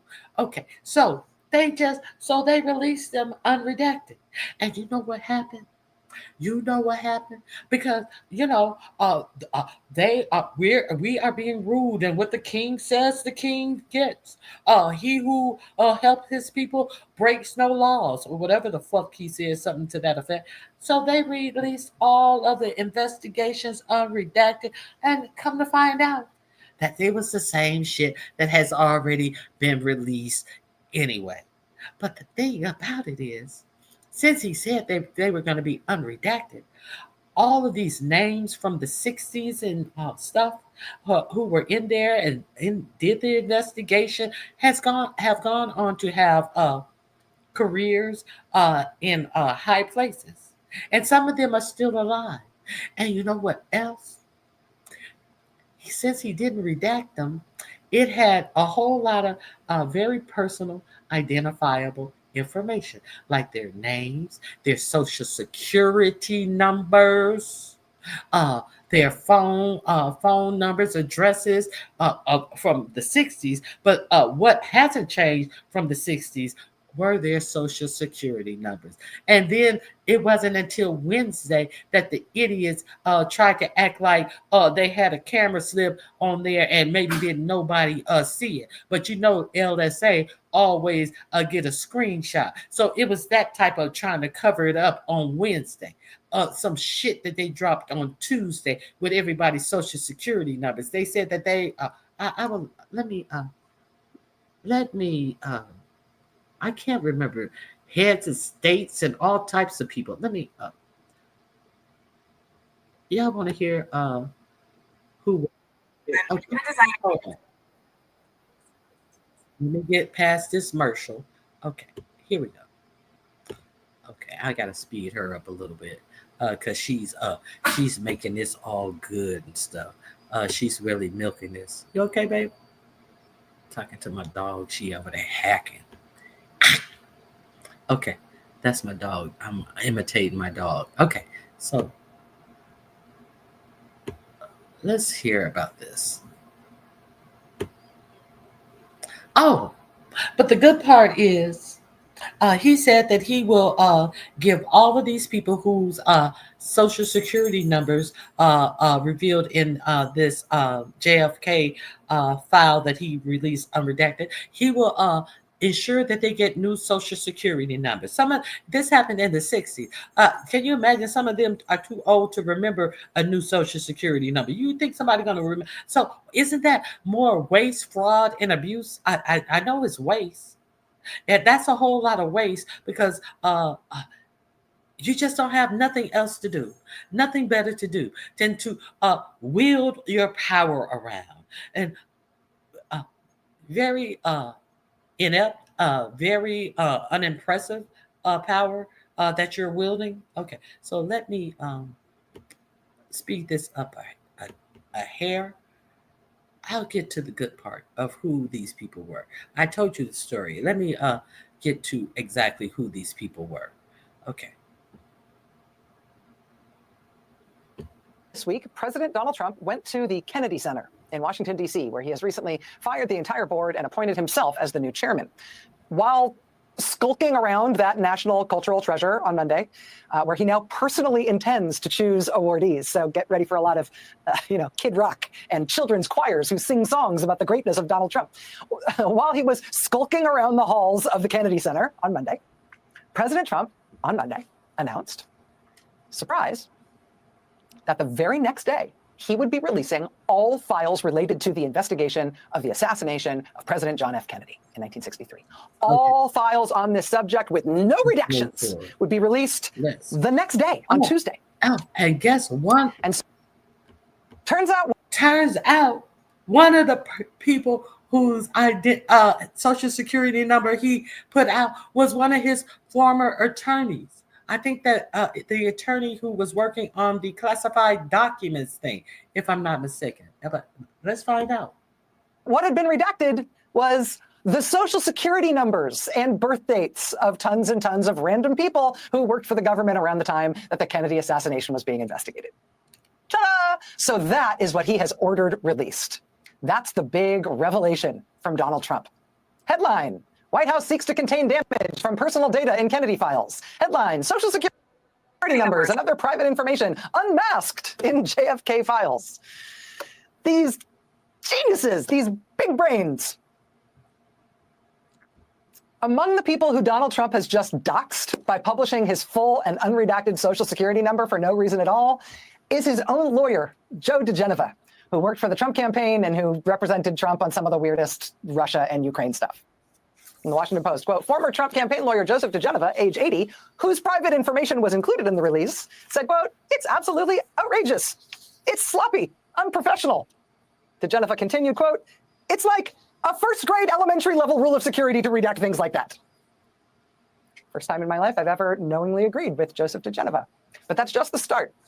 The Washington Post further discovered that Donald Trump, in his infinite wisdom, has just published the full, accurate, and complete, quote, social security numbers, birthplaces, and birth dates of not just random people, including his own lawyer, but, quote, more than 100 staff members of the Senate Church Committee and more than 100 social security numbers of staff members of the House Select Committee on Assassinations, which investigated the killing of John F. Kennedy.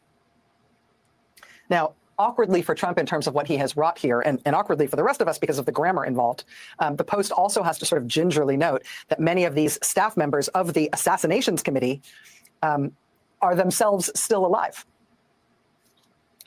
Right? I mean, just because they were on the Assassinations Committee doesn't mean they're not still alive and kicking. And now Donald Trump has ordered all of them to be very thoroughly doxxed, which, among other things, appears to be quite illegal. Both the Washington Post and the New York Times spoke with experts who told them that this very well looks illegal. What Trump just did here appears to pretty bluntly violate U.S. privacy law. At least one person who had his or her social security number published by Trump has started discussing bringing a lawsuit against the government for having done this. Probably pretty good grounds to do that. It's also helpful to keep in mind who exactly we're talking about here, right? If these people were Senate staff members and House Select Committee staff members in the 1960s and 70s on committees that were doing intelligence investigations and the investigation of the Kennedy assassination and the investigation of the investigation, I mean, people doing that kind of work in government in the 60s and 70s, well, a lot of those people stayed in government or in public service, and that was one step in what turned into a very impressive career in public service, right? A lot of these people ended up later on in their life with very impressive, very important jobs. The people who Trump just doxed include this list. I mean, this is from the Washington Post again. Quote, many whose social security numbers were exposed had become high-ranking officials in Washington. They include a former assistant secretary of state, former U.S. ambassador, researchers in the intelligence world, State Department workers, and prominent lawyers. The Post was first to report that this is what Trump did. The New York Times adds this tonight, quote, White House officials acknowledged today that it was only after the papers were made public that they began combing through them for exposed details. Only after they were made public. So Trump was bumbling around in the halls of the Kennedy Center, being a genius, when he announced, when he blurted out Monday, apparently with no planning else anywhere else in the government, when he just blurted out that the Kennedy assassination records will be released tomorrow. Because he said it, and that's how the government works now, they then released the documents the next day, Tuesday, and then, quote, on Wednesday, the day after that, that's when the White House ordered that the pages be combed for exposed social security numbers, which of course had all already been published by the hundreds. This is how to get in shape fast. If you want to drop this, start eating more of these. The part where he's going to assure them that everything's okay. I will get you new social security numbers. Okay. Let's get to that part. Routine, they're now trying to fix it. The White House has now, quote, directed the Social Security Administration to issue new social security numbers to the affected people in an extraordinary response to mitigate the potential harm of the disclosures. They will also be offered free credit monitoring. So yeah, good luck, ambassadors and assistant secretaries of state and high-end Washington lawyers, including some who worked for Trump. Good luck in your 70s and 80s. Now working with the hugely diminished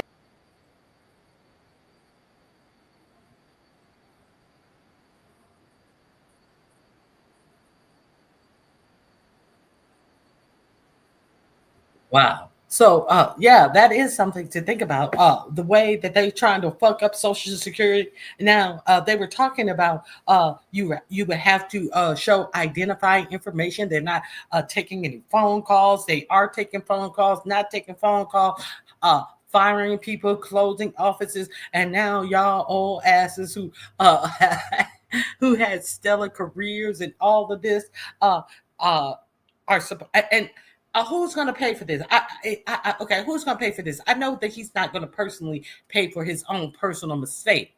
So I'm pretty sure that that's more waste, fraud, and abuse. We, the American people, are going to have to pay for his fuck up because he's not going to take personal responsibility and pay for it. So we have to pay for over 400 people to get new Social Security cards, and they have to go through all the extra rigmarole that this muskrat is trying to due to the Social Security office to make it seem like it's ineffective and unsolvable, and therefore it needs to be privatized. So I was going to say privatized aside. No, so and he's going to give them free credit monitoring for life.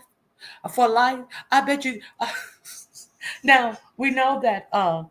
Tesla has been doxxed, and it was some doxing going on.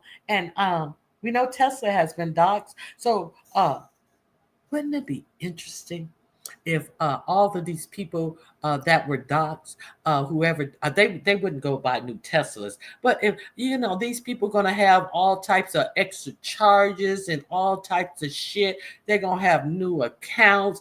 I hope none of them live in Georgia where they can go in and ask for an adjustment to your deed and steal your whole motherfucking house. Have y'all heard about that shit going on in Georgia where people are going in and saying that they want to change something on their deed or something like that, and they steal the people's houses, and the clerks act like there is no remedy. They don't have a way to change it. Are you kidding me? Are you kidding me? People who have worked all their lives and paid off their houses and stuff, but can they call in or do they have to go in? They have to verify over the internet. They can call in. They said that they were going to stop all the call in thing, but they changed that when people were complaining, and that Doge oversight committee, when that dude went off on them and said, "Where is Doge now? Where is Elon Musk? He should be here." I played that for you guys several times. And then that evening, they said that they weren't going to close the phone lines. So the fact that they were going to close the phone lines meant that people were going to have to use the computer to do all their Social Security work. So they announced that, I think that was on a Tuesday, that they weren't going to close the phone lines. And then that Thursday, they said that you're going to have to verify or apply via computer. And you can't apply over the phone or anything, have somebody walk you through it over the phone, or you're going to have to go into a field office, and the field offices are not taking walk-ins, and the appointment schedule is so far behind that some field offices are not taking appointments. Some field offices are being closed down.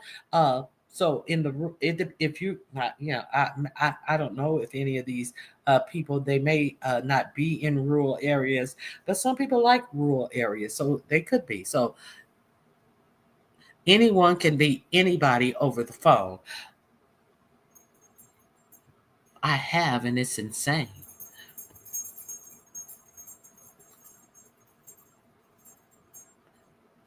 There is never, ever any personal accountability.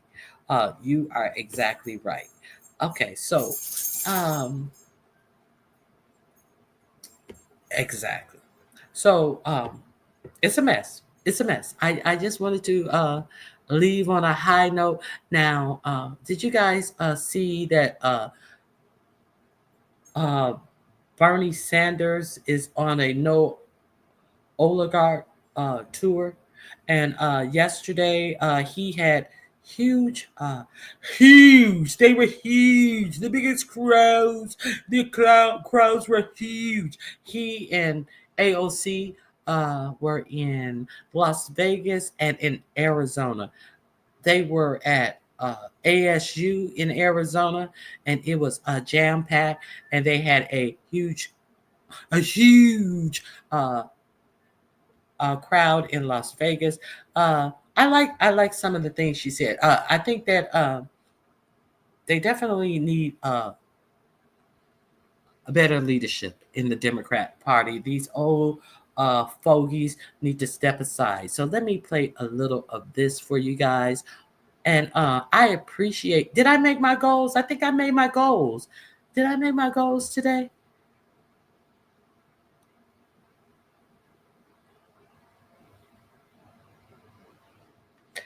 So wrong. Older people don't drive or have mobility to go to a Social Security office. And some of them may not have, at this point in the game, this investigation happened in the 60s. So some of them may not have the mental capacity. Some of them may not, you're right, may be physically able. Some of them may have ailments, all of that. Really big crowds, really big crowds, huge, huger than any crowd that ever called itself a crowd. Okay, so let's play a little bit of AOC and look at a little bit of I think they show a little bit of the crowds. I really like what she says on here, and we need this. Talk that Republicans and the Trump administration like to flap about working people. If you actually listen carefully, every once in a while they let the mask slip about what they actually think about us. Just last week, President Trump's lawyer, her name is Alina Habba, she went on television.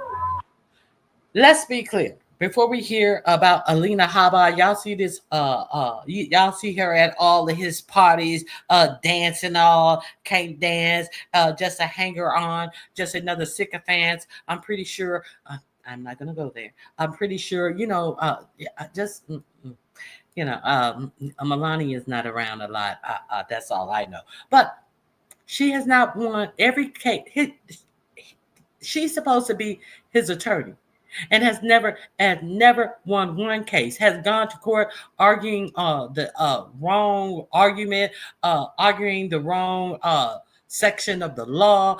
Every case, I believe, if not, I think she's lost every case that, so she's just a mouthpiece for him at this time. And I don't know how, I don't know her being a mouthpiece, if that's, you can take it however I don't know, but she does a lot of angry interviews and all of this stuff. So he keeps her around for a mouthpiece. So let's I did see her talking about AOC. So let AOC respond to what she said.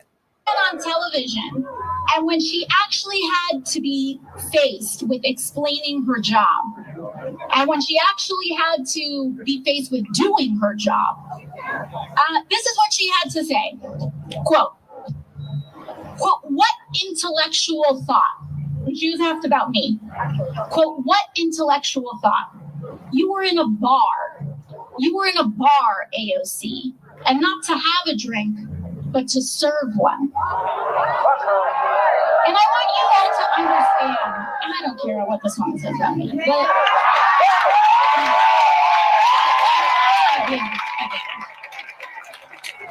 I want you to understand that she isn't just talking about me here. She's talking about you. She's talking about all of us. Because the entire job of the president's lawyer is to speak for him. Trump hired her to speak for him.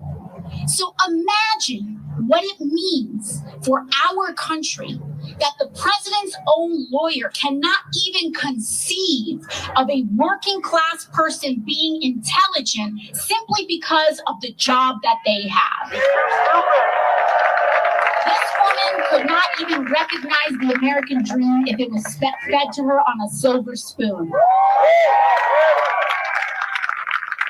But understand that this kind of disdain for working people by the most powerful people in this country doesn't just come from not being raised right. It's a shorthand for Elon Musk and Donald Trump's entire political agenda and a certain ugly kind of politics, lying to and screwing over working people so that they can steal from our health care and Social Security and veterans care to pay for tax cuts for the wealthiest and bailouts for their crypto billionaire friends. For this corruption. That's AOC, who's joining Bernie Sanders on his nationwide Stop Oligarchy tour.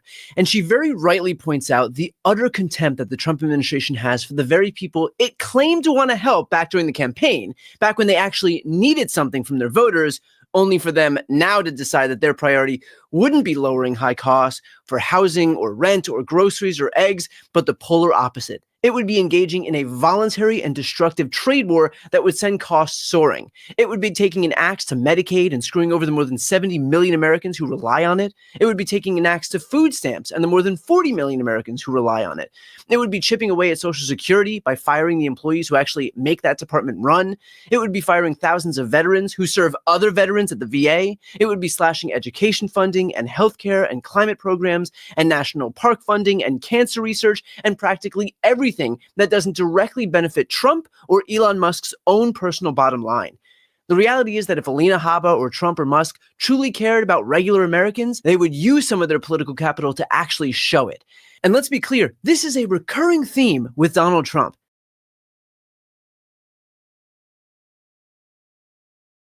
Okay, let's look at some of the crowds on the way out. The links are in my description box. You can definitely Google the Stop the Oligarchy tour that Bernie Sanders has been taking to the street. Let's look at the people, the crowd that this is attracting.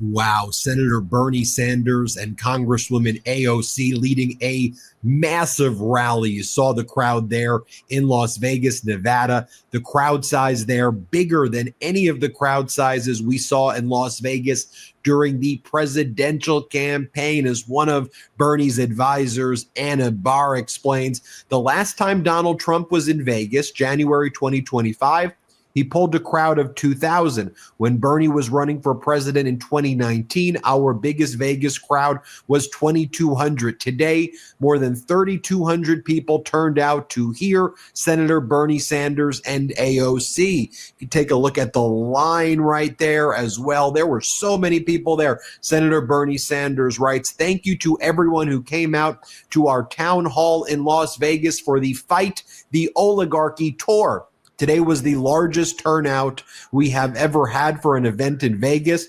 More than 3,200 people joined us. Now on to Tempe, Arizona for a rally tonight. I hope to see you there." Let me show you some of the highlights now from this Fight the Oligarchy rally. Here, AOC talks about how, Alina Habba, one of Donald Trump's top advisors. About us. Quote. I want you guys to hear the part about what's normal.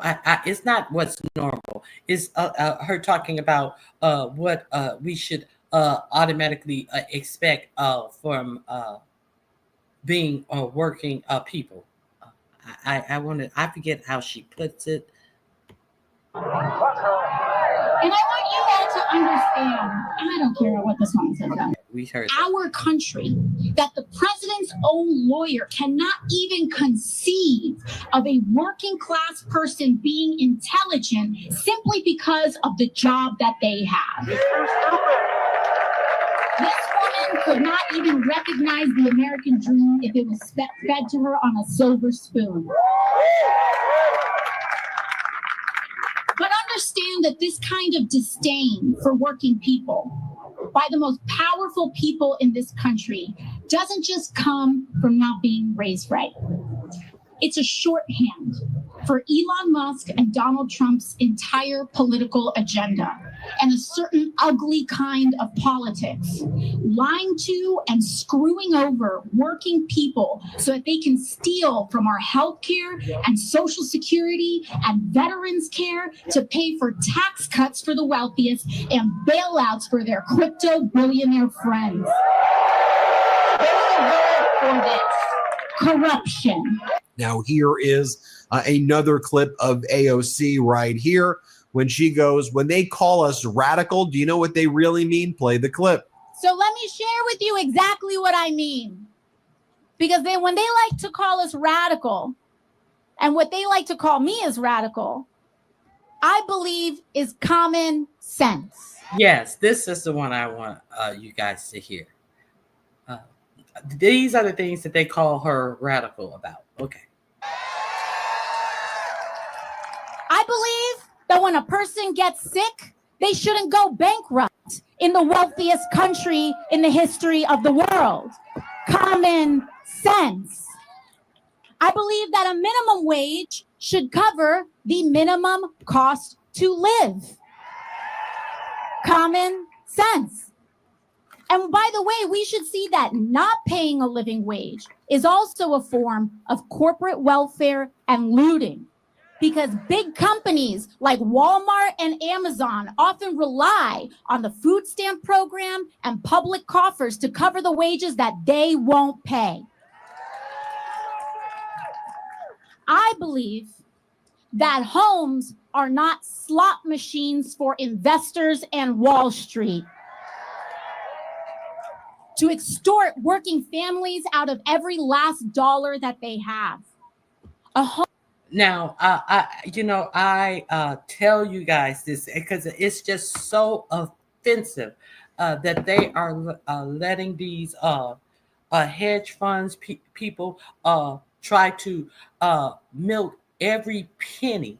Every penny they can put their heads together and try to get every penny out of the working man. It's just really disgusting. Kind of like Elon Musk. I showed you his new encampment over in Texas, and he bought up all the houses around so his employees can rent from him. I mean, they don't want anything. I mean, if you want to have a place for your employees to go, and if you're letting them stay there for free, that's one thing. Because let's keep it a buck. Why should people who go to work have 40% of the housing bought up by these private sector people who are hedge fund groups who are pooling their money together to get rich off of you, because they see that they can get rich off of you. And we understand that most working people get a foot up and start to generate some generational wealth. That the first step for many people is buying a home, but they don't want the regular people to get a foot up. So they are really trying to block every avenue, and they always tell people to pull themselves up by their bootstrap. But every time they see an avenue where they come by with a machete and cut the bootstraps. So let her continue. Home is sacred. And when your landlord jacks up your rent by half overnight, or housing prices skyrocket because Wall Street treats our housing market like a casino, your government should fight for your ability to keep an affordable roof over your head. Don't eat breakfast until you learn about caloric bypass. Your breakfast is setting you up for the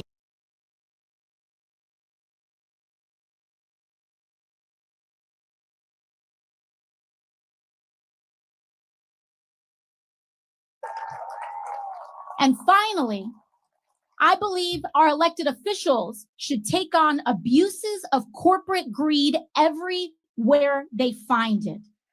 We must get big money out of politics and make clear that our country is not for sale.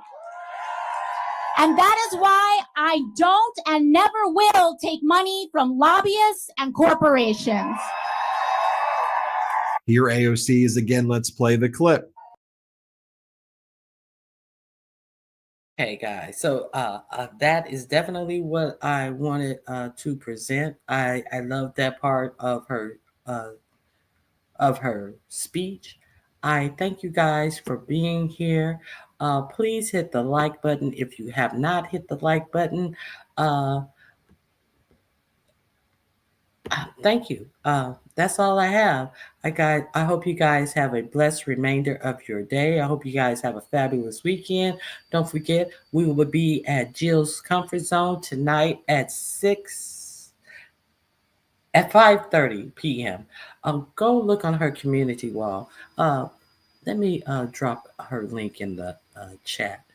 I think it's 5:30 p.m. Eastern Standard Time. We're going to be doing a little painting because tomorrow she's doing her crafting project. So go over to Jill Comfort Zone's community wall. We're going to be on her crafting page tomorrow tonight at 6:30 p.m. and tomorrow at 5:30 p.m.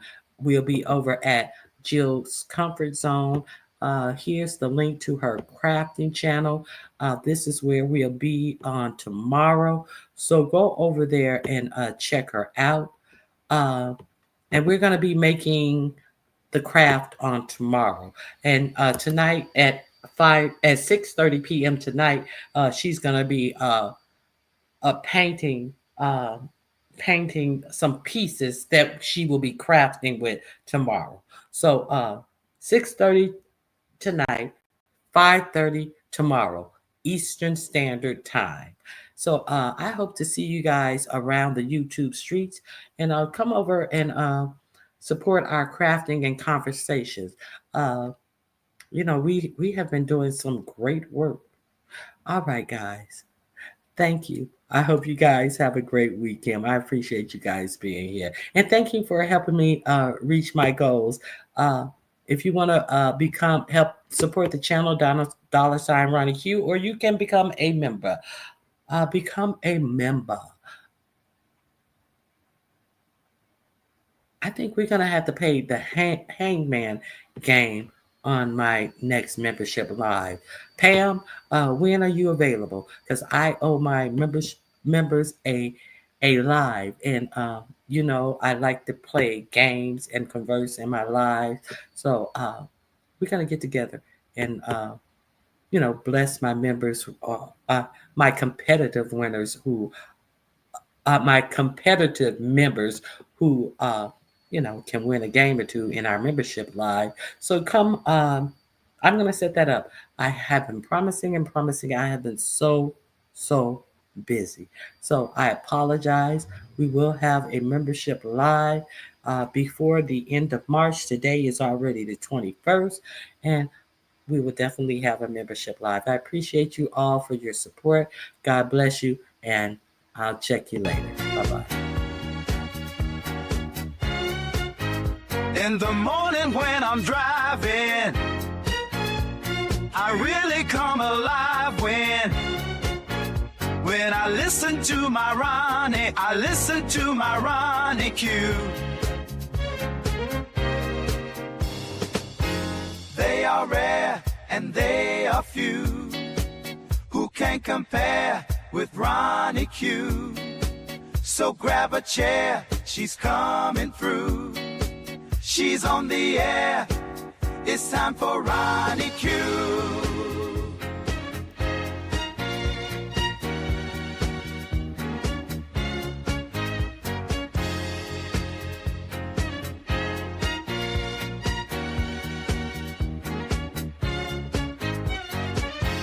They are rare and they are few who can't compare with Ronnie Q? So grab a chair, she's coming through. She's on the air, it's time for Ronnie Q. Ronnie Q. It's time for Ronnie Q. Ronnie